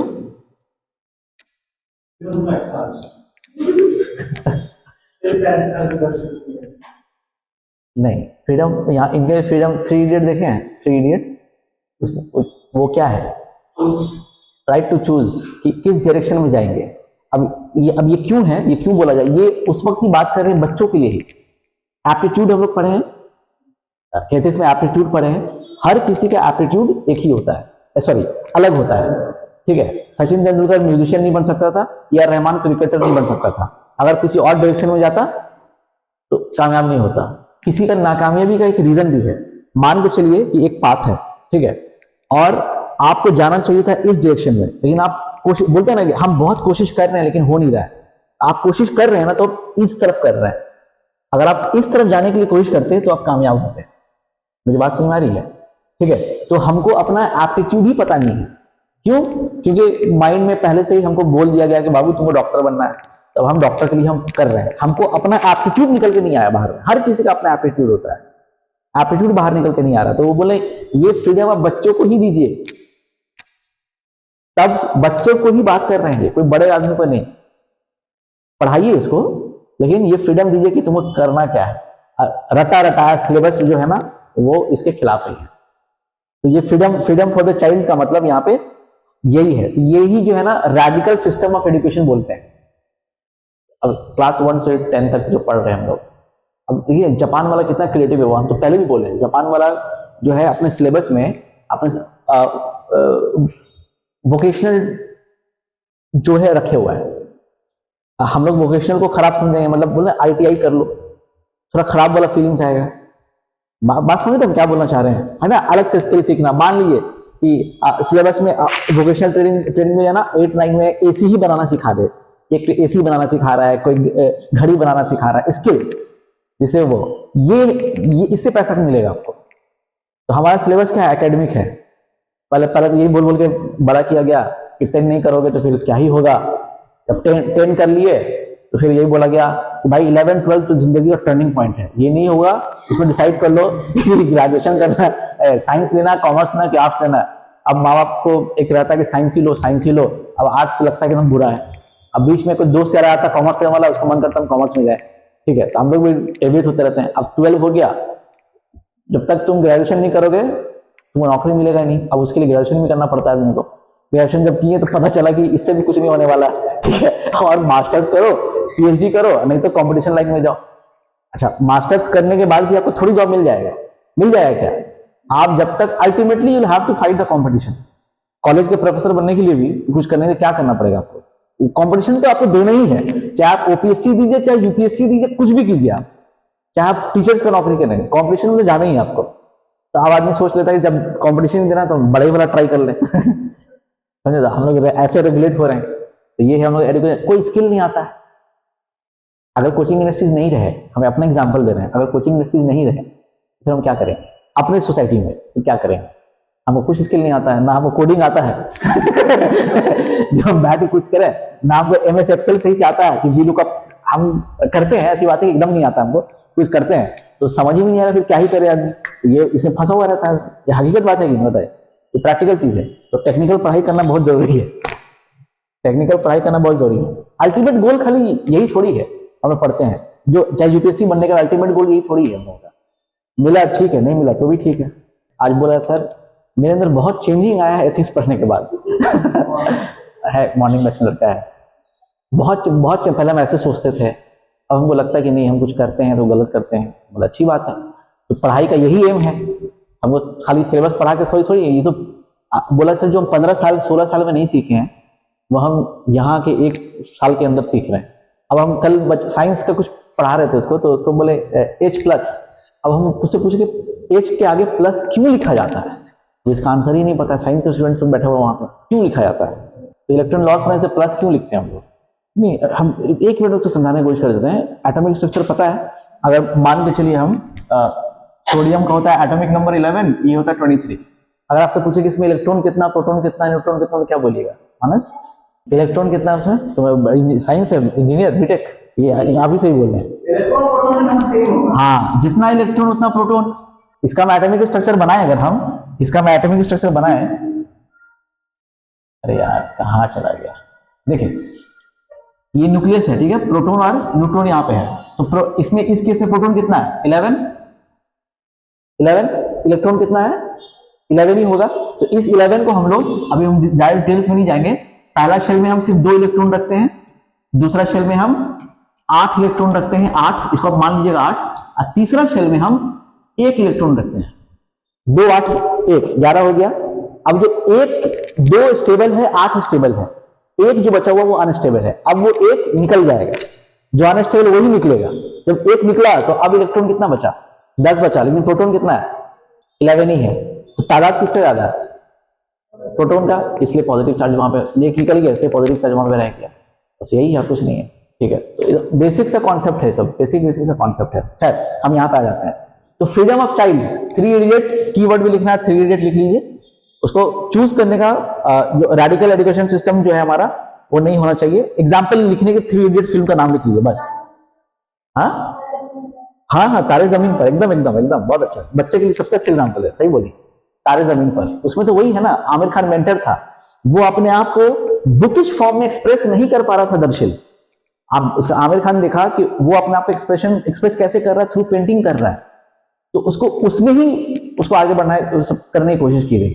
तो ये बेस्ट एग्जाम्पल है तारे जमीन पर। वही है इनका एजुकेशन का फिलोसफी, रविंद्रनाथ टैगोर का। तो ये आप सोच लीजिए, आज से कितने साल पहले वो सोच के बैठे हैं, लेकिन हम लोग बैग पीछे डालते हैं, बच्चे का पहुंचा देते हैं, क्योंकि सिस्टम ही वही है। हम कुछ कर नहीं सकते हैं, इसको हम लोग कुछ कर नहीं सकते हैं, हम लोग कुछ सीख ही नहीं रहे। चाइना में कम से कम उसके अपने लैंग्वेज में इंजीनियरिंग होता है, हमारे यहाँ तो अपने लैंग्वेज में भी नहीं है। असम में लैंग्वेज ही नहीं है पूरा तो एक लैंग्वेज ही नहीं है, ये भी तो बात है चाइना में तो पूरा चाइनीज पूरा है, तो वो मेडिकल करता है चाइनीज में, इंजीनियरिंग करता है चाइनीज में, उसका बुक अवेलेबल है।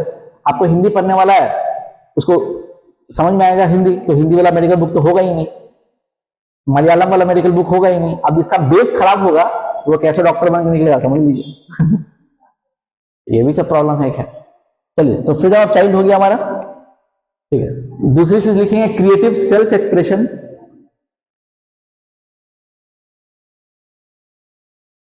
थोड़ा जल्दी करते हैं। Creative self expression. Third point लिखिए एक्टिव मानस लिख लो अब, क्रिएटिव सेल्फ एक्सप्रेशन। और तीसरा में लिखेंगे active communication with nature and man. Active communication with nature and man. अब इनके लिए क्रिएटिव सेल्फ में ना, इसमें art, craft, music, drawing, painting, ये सब होना चाहिए इनके लिए। एक्टिव कम्युनिकेशन विथ नेचर में एक बात सिर्फ लिखिएगा इनका, इनके नजदीक है nature is a manuscript of God. Nature is a manuscript of God. God को समझना है तो नेचर को समझिए, ठीक है।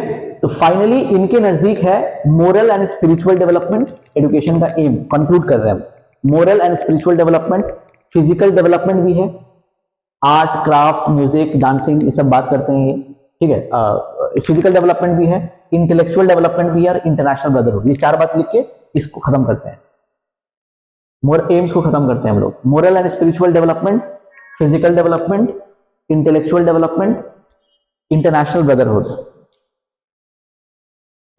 हाँ, इंटरनेशनल ब्रदरहुड।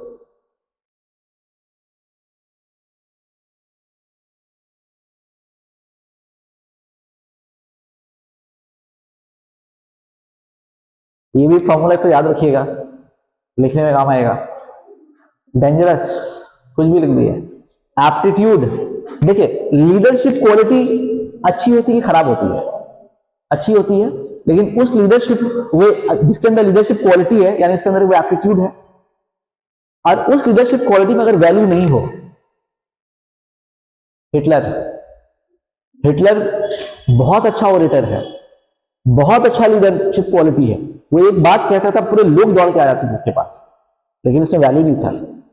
इसका नतीजा देख रहे हैं, वही डेंजर्स लिखे हैं। अजमल कसाब कौन था जो फांसी हुई? एजुकेटेड, हाईली एजुकेटेड इंजीनियर, नहीं याकूब मेनन, सॉरी याकूब मेनन, क्या था इसका? याद नहीं है वो सही से। वो भी इंजीनियर था, वैल्यू खत्म, वैल्यू नहीं, डेंजरस। समझाए बात? तो देख लीजिए, एप्टीट्यूड माइनस वैल्यू। तो इनके एजुकेशन सिस्टम में एप्टीट्यूड सिर्फ डेवलप करने के लिए नहीं बोल रहे हैं, ये कह रहे हैं कि भाई वैल्यू इनकलकेट होना चाहिए, वरना खतरनाक हो जाएगा आदमी। ठीक है, चलिए हम लोग आगे बढ़ते हैं। करिकुलम हम नहीं बताएंगे, करिकुलम बस सिंपल सा चीज है, आर्ट, क्राफ्ट, म्यूजिक, पेंटिंग, इन सब पे ज्यादा फोकस किए हैं। ठीक है, और ब्रिटिश का जो सिस्टम है उसको तो पूरा बोले हैं कि भाई lifeless, useless, colourless, one sided, monotonous education system है ब्रिटिश का, पूरा रट करके उसको बोले हैं।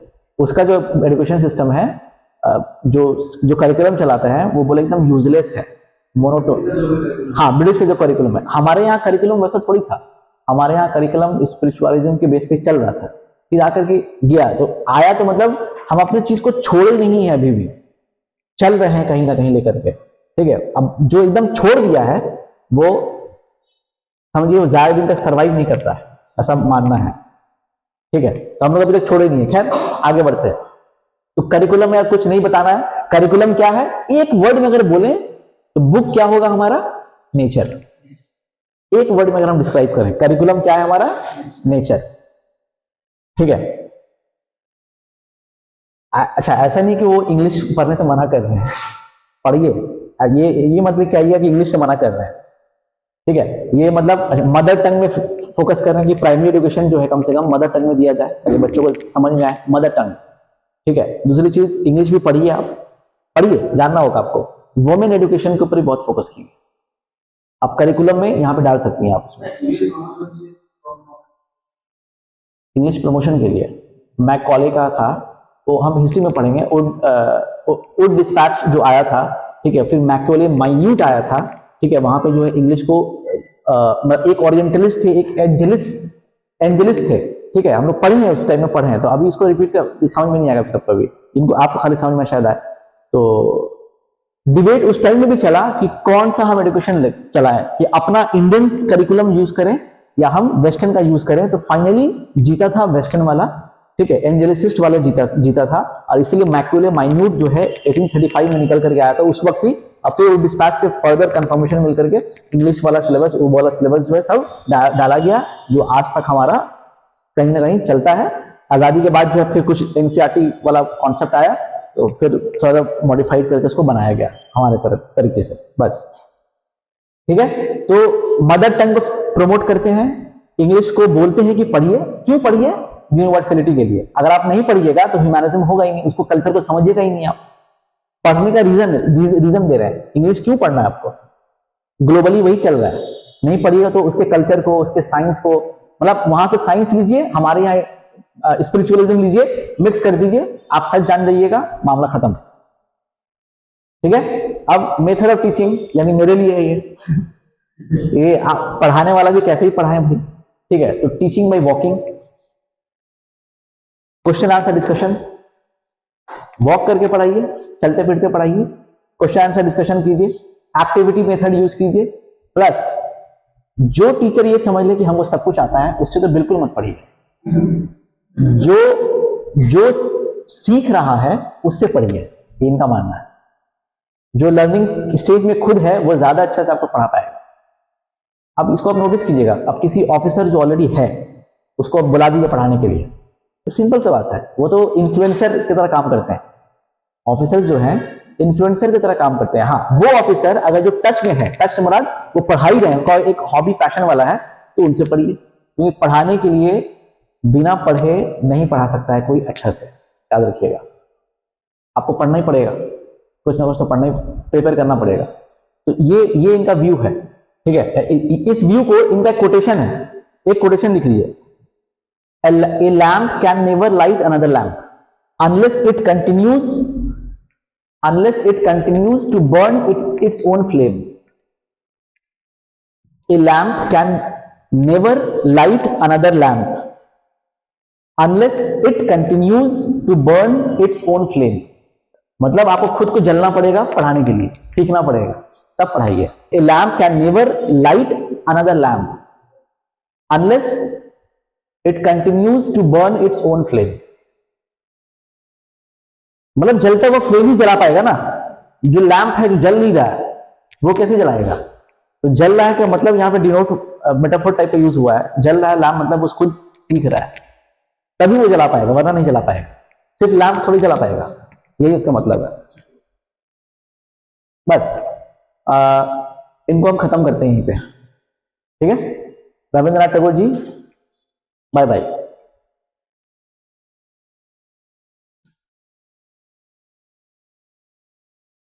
थोड़ा शॉर्ट फास्ट भागेंगे। स्वामी विवेकानंद जी, ओरिजिनल नाम तो पता ही है, मानस। हाँ, स्वामी विवेकानंद जी का ओरिजिनल नाम क्या है? ये सब तो याद रखना होगा। नरेंद्रनाथ दत्ता। नरेंद्रनाथ दत्ता कब पैदा हो रहे हैं? इनका लिखा हुआ है राजा योगा, कर्म योगी, भक्ति योगी, ज्ञान योगा और माई मास्टर और भी।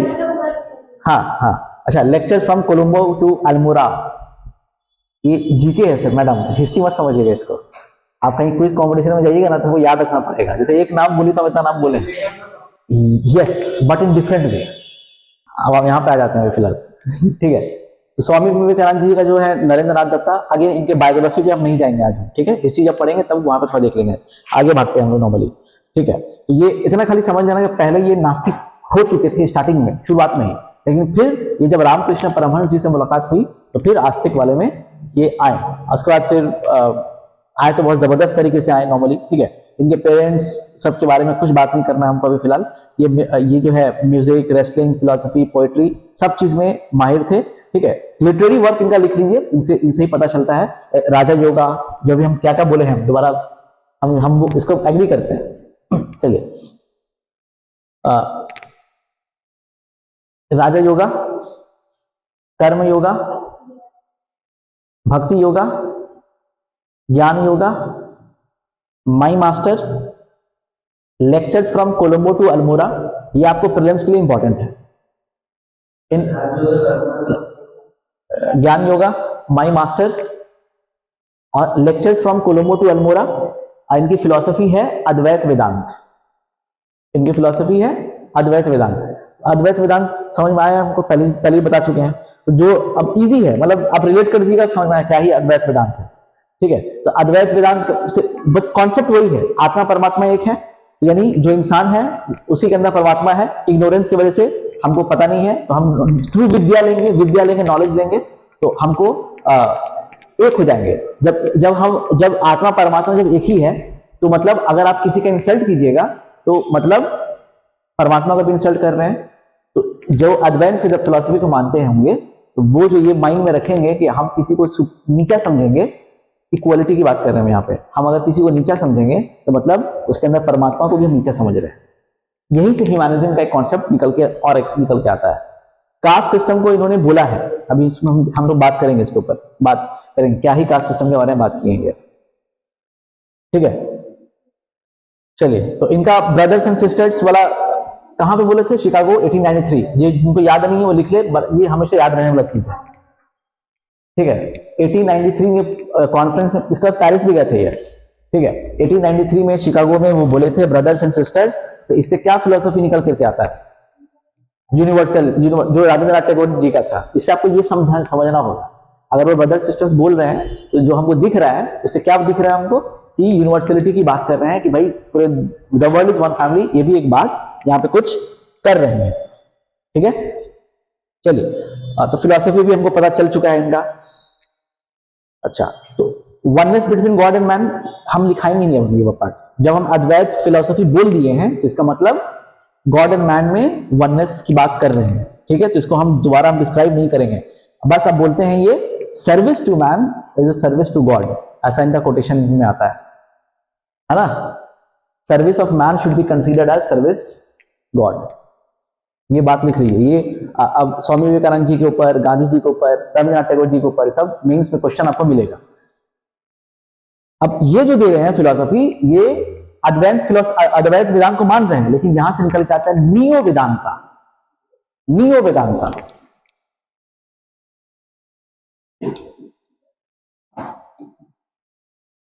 ठीक है। और नियो वेदांता जो है ये बात कर रहा है, अच्छा अब क्या हुआ, बोलिए, कुछ कहना है तो कह दीजिए, बातचीत से मामला हल होता है। क्या हुआ? नियो वेदांत फिर क्या है, फिर बताइए। अद्वैत वेदांत में स्पिरिचुअलिज्म के ऊपर ही बात की जा रही है और अपने ऊपर ही बात की जा रही है। न्यू वेदांता हम इसको जोड़ देंगे पूरी दुनिया से, वेदांता फिलोसफी पूरी दुनिया वाला नया न्यू, ठीक है, इसको हम जोड़ देंगे तो इसको बोलते हैं न्यू वेदांता, ठीक है। वर्ड से ही हम कुछ लिखा नहीं रहे हैं। अगर जैसे रविंद्रनाथ टैगोर में बहुत देर लग गया, 25-30 फिलोसफर का हम सोच के रखे हुए हैं, तो करते करते इससे फिलोसफर 1 महीना चला जाएगा फिर, इसलिए हम कट शॉर्ट कर रहे हैं, लेकिन कीवर्ड्स तो समझ में आ जाता होगा आपको, ठीक है। तो न्यू वेदांता का मतलब क्या हो गया अभी, अब आप लोग बताइए कुछ क्या क्या इसमें हम डाल सकते हैं न्यू वेदांता के अंदर, बोलिए।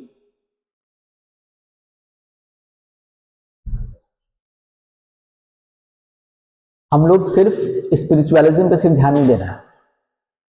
न्यू वेदांता का कॉन्सेप्ट क्या है कि हमको पहले खाना खिलाओ फिर अपने आप को समझेंगे, पहले फेड खाना, ये टीचिंग्स है।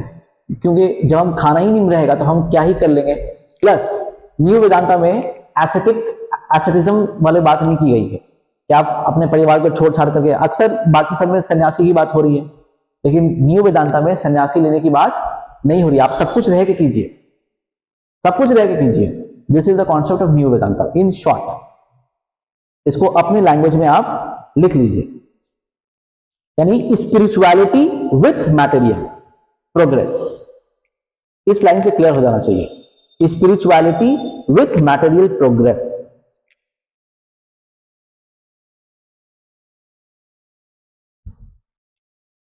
ये मॉडर्न इंटरप्रिटेशन है, यानी selected aspects of Hinduism with modern western lens. समझ में आया बात? यही है न्यू वेदांत। हमको वेस्टर्नाइजेशन को लेके चलना है ना, बहुत सारा चीज, ग्लोबलाइजेशन। जब हम बात करें सब एक है तो उनकी अच्छी चीज हम भी लेंगे, तो यही चीज है। क्या बोला मैं अभी? Selected aspects of Hinduism through a western lens. इनका जो थ्योरीज के हम प्योर बात करेंगे हम, तो विवेकानंद का रिलीजियस थॉट, सोशल थॉट, जहां हम कास्ट सिस्टम के ऊपर बात करेंगे, सोशल थॉट और पॉलिटिकल थॉट।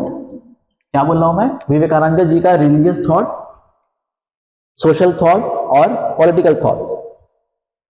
इनको लगने लगा था कि जो वेस्टर्न जो आए हैं कि अपने स्पिरिचुअल वैल्यूज का फेथ लूज कर रहे हैं, तो फिर इनको लगा कि कुछ रिफाइन किया जाए, रीडिफाइन किया जाए। रिवाइवलिज्म हम लोग हिस्ट्री में पढ़ते हैं, उधर एक रिवाइवलिज्म होता है, एक रिफॉर्मिज्म होता है। रिवाइव करना हो गया, रिफॉर्म करना हो गया, ठीक है। उसके बाद फिर छोड़ दिया, यहीं पे आते हैं फिलहाल में, फिर कंफ्यूजन होगा। तो हम क्या बोल रहे हैं अभी? विवेकानंद का रिलीजियस थॉट्स की हम क्या बात कर रहे हैं हम लोग? तो यहाँ पे विवेकानंद जी को लगने लगा था कि कुछ लोग, कुछ नहीं, अक्सर लोग जो है ना, अपने जो स्पिरिचुअल वैल्यूज है उसको लूज कर रहे हैं। ठीक है, पुराने फिलॉसफी पे। तो इसलिए नया कुछ उनको दिया जाए और अच्छी चीज दी जाए, तो वहीं पे नियो वेदांत का कॉन्सेप्ट वो लेकर के आ रहे हैं। और नियो वेदांत का कॉन्सेप्ट जब लेके आए हैं तो एक है प्रैक्टिकल वेदांता, इसी में दो चीज है, प्रैक्टिकल वेदांता, ठीक है, और एक है रिलीजियस वेदांता। प्रैक्टिकल वेदांता और रिलीजियस वेदांता, और ये ब्रह्मो समाज, भगवद गीता, बुद्धिज्म, क्रिश्चियनिटी सबसे इंस्पायर थे, सबको लेकर चलते थे, सबसे इंस्पिरेशन था इनका, ठीक है। तो ये एक प्रैक्टिकली की बात करते थे और रिलीजियस की भी, दोनों की बात करते थे। मतलब ऐसा नहीं कि सिर्फ रिलीजियस सन्यासी बन गया छोड़ दिए, ठीक है, आपको सब कुछ रह करके आपको ये चीज करना है। अब प्रैक्टिकल वेदांता के अंदर क्या है, प्रैक्टिकल वेदांता में बात हो रही है कि आपको सिर्फ मेटाफिजिक्स नहीं सोचना है कि ईश्वर है कि नहीं है, जगत हमारा कैसे काम कर रहा है ना। अब तक तो फिलोसफी यही पढ़ते आए हैं ना, इसके ऊपर बात नहीं करना है। मतलब it is not simply as abstract metaphysics, ये उससे बहुत ज्यादा है। इसमें क्या क्या है, इसके अंदर यूनिवर्सैलिटी है, ये सब वर्ड लिख लीजिए खाली बस। यूनिवर्सैलिटी है, इम्पर्सनैलिटी है, इम्पर्सनैलिटी है,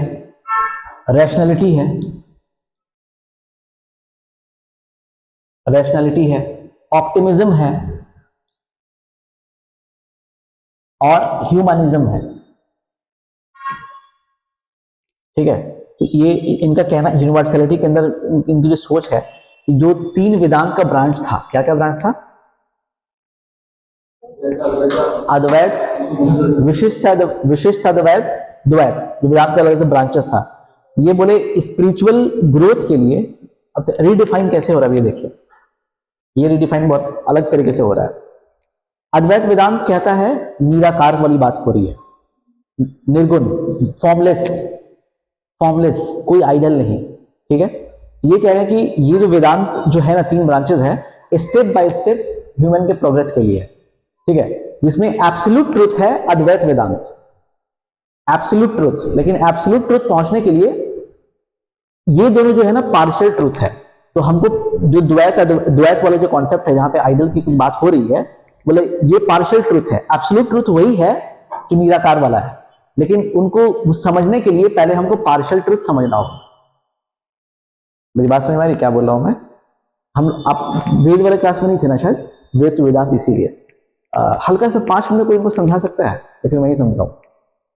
देखिए, एक है कॉन्सेप्ट अद्वैत वेदांत, आप ही लोग में से कोई जवाब देगा भाई अद्वैत वेदांत, वरना समझ नहीं पाइएगा। जिसमें ए लिखा हुआ है ना अद्वैत, वो मोनिज्म की बात करता है, ठीक है। अब ये मोनिज्म क्या है, इसे मोनिज्म बोला जा रहा है कि जो आत्मा है, यानी जो सेल्फ है, हम लोग सोल जो है, और परमात्मा, बस दिस इज अद्वैत, ठीक है। इसके बाद एक कॉन्सेप्ट आता है विशिष्ट अद्वैत, तो ये भी अद्वैत वर्ड लिखा हुआ है। तो ये अद्वैत का मतलब मोनिज्म ही होता है, लेकिन क्या विशिष्ट बोले हैं यहां पे, बताइए? Qualified monism. विशिष्ट मतलब कुछ स्पेसिफिक है, बोला जा रहा है कि दोनों एक है, एक फिजिकल एग्जिस्टेंस होता है और एक स्पिरिचुअल एग्जिस्टेंस होता है, एक मेंटल एस्पेक्ट्स होता है। तो जो ब्रह्मा है, जो अल्टीमेट ट्रूथ है, ब्रह्मा है, उसका मेंटल एस्पेक्ट्स हम लोगों से अलग है एक, लेकिन उनका मेंटल एस्पेक्ट्स बहुत अलग है एक, इसलिए अद्वैत बोल रहे हैं, लेकिन स्पेसिफिक बात कर रहे हैं हम लोग। और क्या बात किए थे हम लोग? द्वैतवाद, ठीक है। द्वैत लिखा हुआ है, इसका मतलब डुअलिज्म, यानी आत्मा अलग है, परमात्मा अलग है, ये दोनों अलग है, ठीक है। तो अब परमात्मा को समझने के लिए हमको आइडल चाहिए, और जो इस सबसे परे निकल गया उनको आइडल की जरूरत नहीं है। यही है एब्सोल्यूट ट्रूथ, है वननेस, मोनिज्म। जो इन सब से निकल गया वो अद्वैत वेदांत अल्टीमेट ट्रूथ है, लेकिन जो पार्शियल ट्रूथ है उसके थ्रू हम अल्टीमेट ट्रूथ में पहुंचेंगे। ये कॉन्सेप्ट है इनका, ठीक है, यूनिवर्सैलिटी का।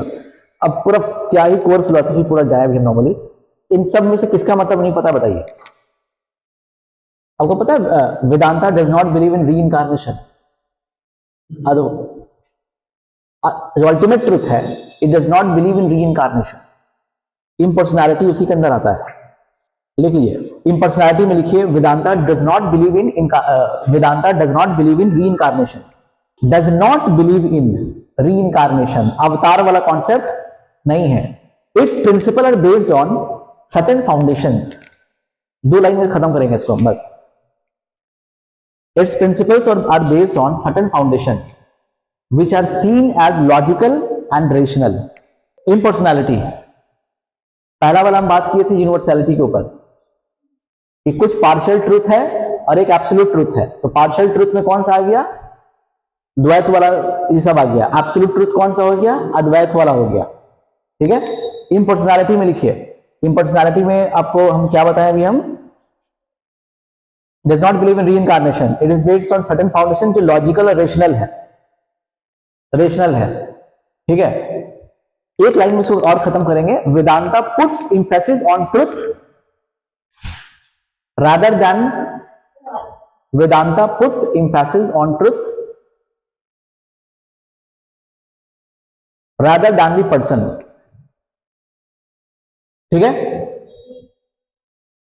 ठीक है, ये फिलॉसफी वाला पार्ट ऐसे ही होता है, थोड़ा हेडेक रहेगा, कभी कभी लगेगा कि अरे क्या ही पढ़ रहे हैं, लेकिन सब्र से आपको सुनना पड़ेगा। जब आप एग्जाम में बैठिएगा, ऐसा क्वेश्चन आएगा तो आप अटेम्प्ट करने के लायक रहिएगा, वरना क्या ही लिखिए पता नहीं चलेगा आपको। समझ आ रही बात? इसलिए एक बार सब्र से इसको पढ़ लीजिए। अब रीइंकार्नेशन, अवतार वाला, हाँ, पुनर्जन्म तो आम आदमी का भी सबका होता है ना, बहुत सारा, हाँ, उसमें तो है ही। चलिए, ये 5 चीज याद रखना है। ह्यूमनिज्म एक ही कॉन्सेप्ट है, ऑप्टिमिज्म पॉजिटिव चीज सोचना हमको, रैशनैलिटी बोलने वेदांत का जो भी स्क्रिप्चर्स हम लोग पढ़ते हैं उससे हमको डेमोक्रेसी मिलेगा, सोशलिज्म मिलेगा, लिबर्टी मिलेगा, ये सारी कुछ बात हो रही है इसके अंदर, सेम चीज है, कुछ नहीं है। अल्टीमेटली सर्विस टू मैनकाइंड की बात हो रही है यहाँ पे। ठीक है, रिलीजन की बात करें तो मोनोथिज्म ही है। रिलीजन की बात करें तो क्या है, मोनोथिज्म। ऐसा स्टेटमेंट टाइप ऑफ क्वेश्चन अगर आ जाए तो आप कर पाइएगा मेरे ख्याल से। समझ आई बात? क्योंकि वो कॉन्सेप्ट पता हो चल चुका है हमको ऑलरेडी। चलिए, एक बार हम सोशल वाला पार्ट चेक देख लेते हैं। हाँ, सोशल थॉट्स में देख लेते हैं, इसको देखते हैं हम लोग। कास्ट सिस्टम में क्या है मामला, वुमेन्स का क्या है मामला, एजुकेशन का क्या है मामला। किसी भी मोरल फिलोसोफर्स का कास्ट, एजुकेशन, वुमेन, इन सबको हम प्रैक्टिकली अप्लाई करेंगे। एक भाई क्या ही बोल रहे हैं वो। ठीक है, पहला लाइन कास्ट में ये लिखना है कि he supported the varna system as described in the Vedas. He supported the varna system as described in the Vedas.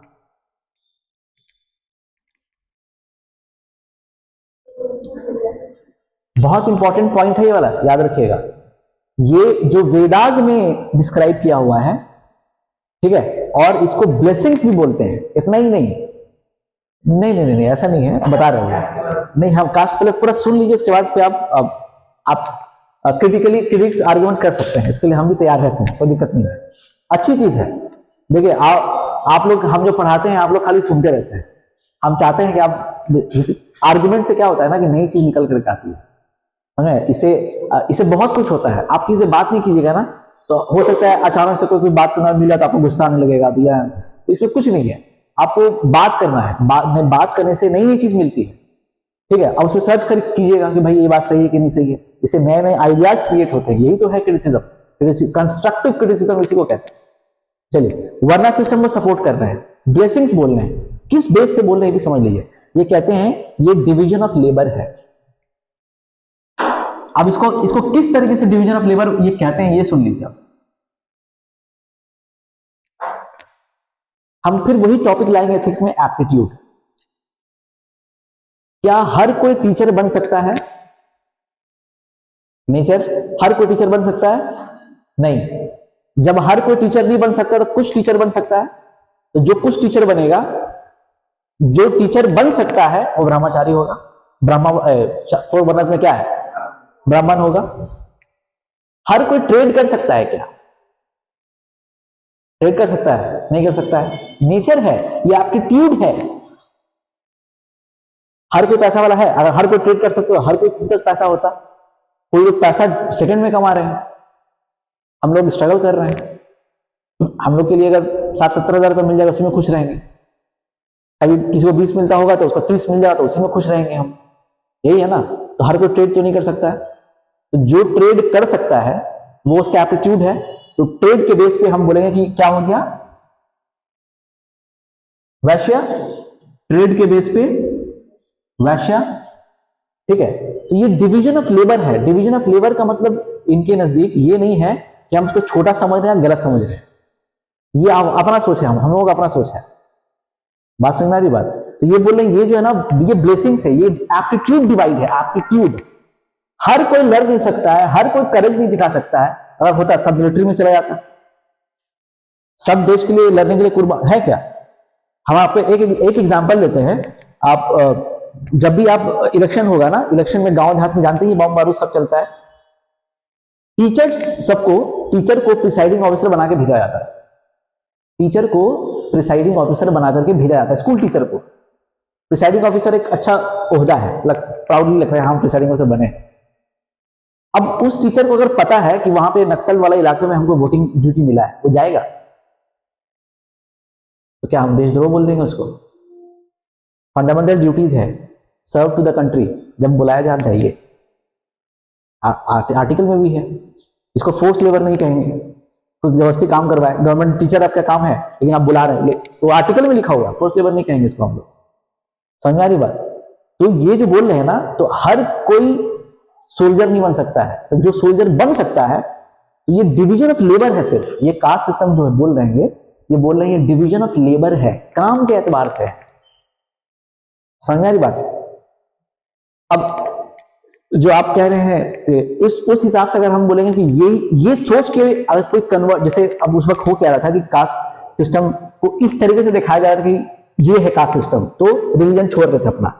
तो अगर उस वक्त इस प्रोपेगेंडा के थ्रू अगर वो कन्विंस करें कि आपका जो डिवीजन, आप जो काम कर रहे हो ना, आप छोटे बड़े नहीं हो, आप डिवीजन ऑफ लेबर में हो, अपने काम को छोटा बड़ा मत करो, तो हो सकता है कि वो वर्ना सिस्टम में ही रहे, ब्लेसिंग समझ करके, और कन्वर्ट नहीं हो। बहुत लोग कास्ट के रिजिडिटी की वजह से भी छोड़ के चले जाते हैं। तो ये एक प्रोपेगेंडा हम इसको बोल सकते हैं, इसको ये एक रीजन है। बोलिए। हाँ ये प्रैक्टिकली, हाँ ठीक है, प्रैक्टिकली तो ये है, सही बात है। इस चीज को यही बोल बोल के कोशिश किया जा रहा है कि खत्म करे इस चीज को, यही है। प्रैक्टिकली हम एग्री करते हैं इस चीज को, ठीक है। तो पहले बोलिए, ये इनका कास्ट सिस्टम का क्यों सपोर्ट करें, समझ में आया? लिख सकते हैं हम लोग आंसर, मेंस में आंसर ऐसे लिखना है। हाँ, अर्ली वैदिक पीरियड में तो यही है ना। तो लेटर वैदिक पीरियड में हम लोग खराब कर दिए हैं। ये तो असल में ऋग्वेद का कोटेशन भी लिखा है कि I am a singer, my father is ये, माय मदर इज क्या बोलते हैं, कॉर्न ग्राइंडर, यही लिखा है ना। ऋग्वेदिक से प्रूफ मिलता है कि एक ही घर में तीनों अलग प्रोफेशन है, ठीक है। तो ये भी इसी तरीके से बात कर रहे हैं फिलहाल, ठीक है। हाँ, सुपरस्टिशियस वाला मामला सब वो बोलते हैं कि एकदम बेकार चीज है। चाइल्ड मैरिज वाला मामला हो गया, ठीक है।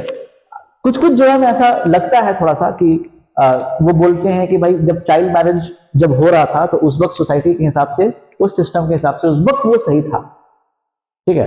फिर आपको जाकर के सती प्रथा भी जो है वो उसको इस तरीके से बताए हैं, पूरा प्रमोट नहीं कर रहे हैं लेकिन इस तरीके से उसको बताए हैं सती सिस्टम को कि ये, उसको ये मत समझिए कि वो सभी है, वो हस्बैंड के प्रति लव और सैक्रिफाइसेस, ये सिर्फ सीखिए, इससे बस करना नहीं है, इसका इंपॉर्टेंस ये सीखिए बस, ठीक है। अब इसको लगेगा नॉर्मली कि भाई इसको बोल रहे हैं ऐसा, लेकिन उससे बोले कि ये जब होता था तो इसका ये सिग्निफिकेंस से लोग करते थे, मतलब जो करते थे प्राउडली करते थे, जो सती कर रहे थे वो प्राउडली कर रहे थे, लेकिन ओवरऑल देखेंगे गलत ही था, ठीक है। तो उससे बस उसका सिग्निफिकेंस उठाए हैं, बस और कुछ नहीं, सिग्निफिकेंस उठाए। तो इस तरीके से चीजों को इनको याद रखना होगा आपको। हाँ, मोस्ट, इसलिए इस चीज को ये बस आप बोलेंगे जो सती था बाहर वाले को इंटरफेयर नहीं करने देना है, हटाई, इसको खत्म करना है हमको, लेकिन इसका सिग्निफिकेंस बताना है कि लव और सैक्रिफाइस अब हस्बैंड के लिए आप करना है तो कर सकते हैं, ये उठाना है। हाँ ठीक है, क्लियर है ये वाला, ठीक है। और ये इतना ही नहीं बोल रहे हैं, अब ये पहले ब्राह्मण का रूल था, इसको समझिए। एक और चीज कॉन्सेप्ट है इसमें, अर्ली स्टार्टिंग में कौन रूल कर रहा था? ब्राह्मण सब रूल कर रहे थे, फिर क्षत्रिय रूल किए, आज के डेट में वैश्य रूल कर रहे हैं, ये इनका प्रेडिक्शन है। ये सिस्टम साइकिल चला रहा है, शूद्र रूल करेगा, अब कोई रोक नहीं सकता है। समझाया बात क्या बोला मैं? हाँ बोले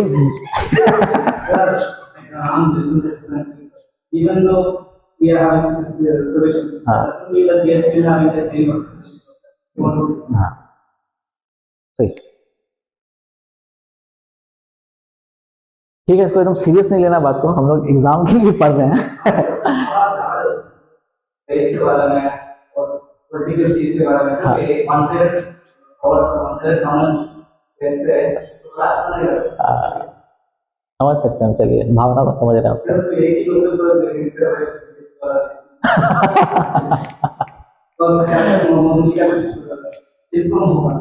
अभी तो देश का हालत टेक्निकली खराब हमको लगता है।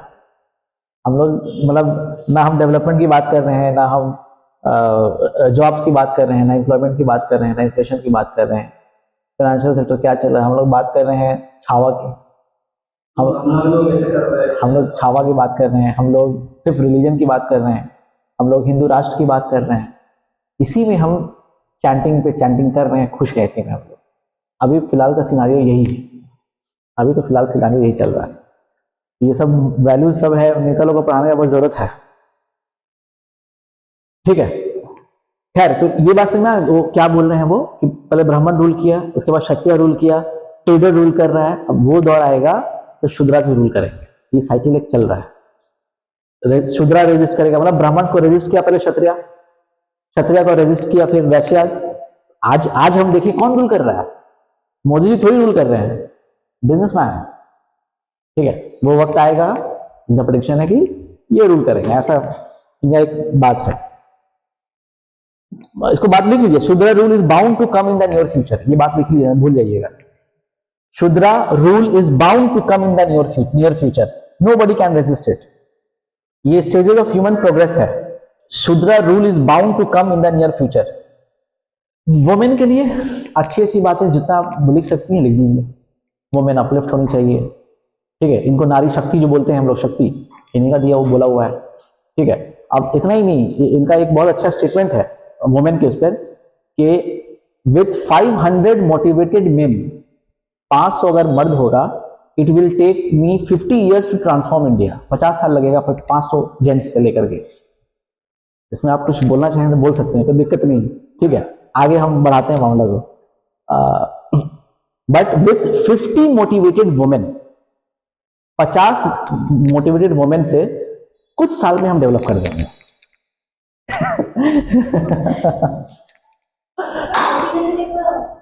देखिए, 500 मोटिवेटेड मेन अगर हो तो 50 साल लगेगा ट्रांसफॉर्म करने में, लेकिन 50 अगर मोटिवेटेड वुमेन हो तो कुछ साल लगेगा ट्रांसफॉर्म करने में। ये बहुत बड़ा स्टेटमेंट है। इसमें रॉबिन कुछ बोलना चाहते हैं आप? हम सुनना, हमको आपकी बात अच्छी लगती है। ठीक है, तो इनके कोटेशन कभी भी एग्जाम में प्रकट हो सकता है। वुमेन्स के ऊपर ऐसे लिखना हो तो इनके कोटेशन से स्टार्ट कीजिए वाला। वुमेन एम्पावरमेंट के ऊपर ऐसे लिखना हो, ये कोटेशन डाल दीजिए, विवेकानंद का थॉट डाल दीजिए, आपको कहीं भी दे सकता है। इंडियन सोसाइटी का ये क्वेश्चन है मैडम, इंडियन सोसाइटी में ये क्वेश्चन आ जाएगा आपको। एजुकेशन का भी कॉन्सेप्ट इनके लिए सेम ही है जो आरएमटी का हम लोग पढ़े। एजुकेशन का मतलब ये नहीं है रट्टो मारो जिंदाबाद। एजुकेशन का मतलब होता है पर्सनालिटी डेवलपमेंट, और पर्सनालिटी डेवलपमेंट सीख करके ही आएगा। जैसे चित्तो आज बोल रहा था, मतलब जो मॉर्निंग स्टूडेंट बोला था, सर हम बहुत कुछ सीखे। हम बोले सीख क्या है? जैसे वो बोल रहा था, वो मॉर्निंग वाला स्टूडेंट जो बोल रहा था कि हम सर बहुत कुछ सीखे हम, कि जो 15 साल में हमको समझ में नहीं आया था हमको इधर समझ में आ रहा है। इनका एक और थॉट है, इनका सोशलिज्म। ठीक है, इनका एक स्टेटमेंट लिख लीजिए, I am a socialist not because I think it is a perfect system, but not because I think it is a perfect system, but half a loaf is better than no bread. Half a loaf is better than no bread. हम लोग इसको normal टपोरी language में बोलते हैं, ना मामा से अच्छा काना मामा से ना मामा से अच्छा काना मामा, टपोरी लैंग्वेज, नॉर्मल लैंग्वेज में बात करते हैं। इस मेरी बात समझ में हम क्या बोला मैं? हाँ, नहीं मामा से अच्छा काना मामा तो है कम से कम, तो रोटी नहीं है कम, आधा तो कुछ तो है हमारे पास, तो वही है। ठीक है, अब ये क्यों बोल रहे हैं? ब्रिटिशर्स को देख रहे थे, एक्सप्लॉइट कर रहा था। सोशलिज्म में एक्सप्लॉइटेशन होता है लेकिन थोड़ा सा कम होता है उससे कंपैरिजन में, तो उस एक्सप्लॉइटेशन को ही डिफेंड करने के लिए कि to stop the exploitation of the mass, इसीलिए सोशलिज्म को प्रमोट करते हैं। लेकिन ये बोलते हैं कि हम इसलिए नहीं, आई एम ए सोशलिस्ट इसलिए नहीं कि it is a perfect system, लेकिन half loaf is better than a no loaf, यही है मतलब से मैं मनस। तो मतलब सोशलिज्म को क्यों प्रमोट करते हैं? To stop exploitation against of the mass. Mass मतलब हर तरीके के लोग, एक्सप्लॉइटेशन ही तो करके गए हैं ब्रिटिशर्स हमारे साथ। ठीक है, तो याद रखिएगा फुल सपोर्ट इनका वैसा नहीं है। मैटेरियल प्रोग्रेस पे ध्यान ये भी देते हैं मोरल प्रोग्रेस से, मतलब पहले मैटेरियल प्रोग्रेस लीजिए फिर जाके मोरल प्रोग्रेस लीजिए। फुल सपोर्ट नहीं है सोशलिज्म का, लेकिन वो सब बात लिखना होगा इसमें आपको। मैटेरियल प्रोग्रेस पे ज्यादा ध्यान दे रहे हैं भी, उसके बाद स्पिरिचुअल प्रोग्रेस हम बात कर रहे हैं इसमें। ठीक है, चलिए, इनका भी नेशनलिज्म वैसा ही है जो रविंद्रनाथ टैगोर जी का नेशनलिज्म है। ठीक है, based on humanism and universalism. बस इनका नेशनलिज्म भी क्या है? Based on humanism and universalism. इस बात को सब लिख लीजिए। चलिए, मेरे ख्याल से इसको यहीं पर रोकते हैं और हम आपसे यही रिक्वेस्ट करेंगे, या आप बोलिए तो फिर पढ़ाएंगे, कोई दिक्कत नहीं है। अरविंदो घोष जी हैं, मतलब मॉडर्न हिस्टोरियन सब हैं, तो हम यही कोशिश करेंगे जब भी हम पढ़ाएं किसी पर्सनालिटी के बारे में मॉडर्न हिस्ट्री में, तो उस वक्त हमको स्ट्राइक करा दीजिएगा कि सर इसका कुछ फिलॉसफी अगर है तो बता दीजिए बस। ठीक है, तो हम ये कंसीडर अज्यूम करते हैं कि आज हमारा एथिक्स खत्म।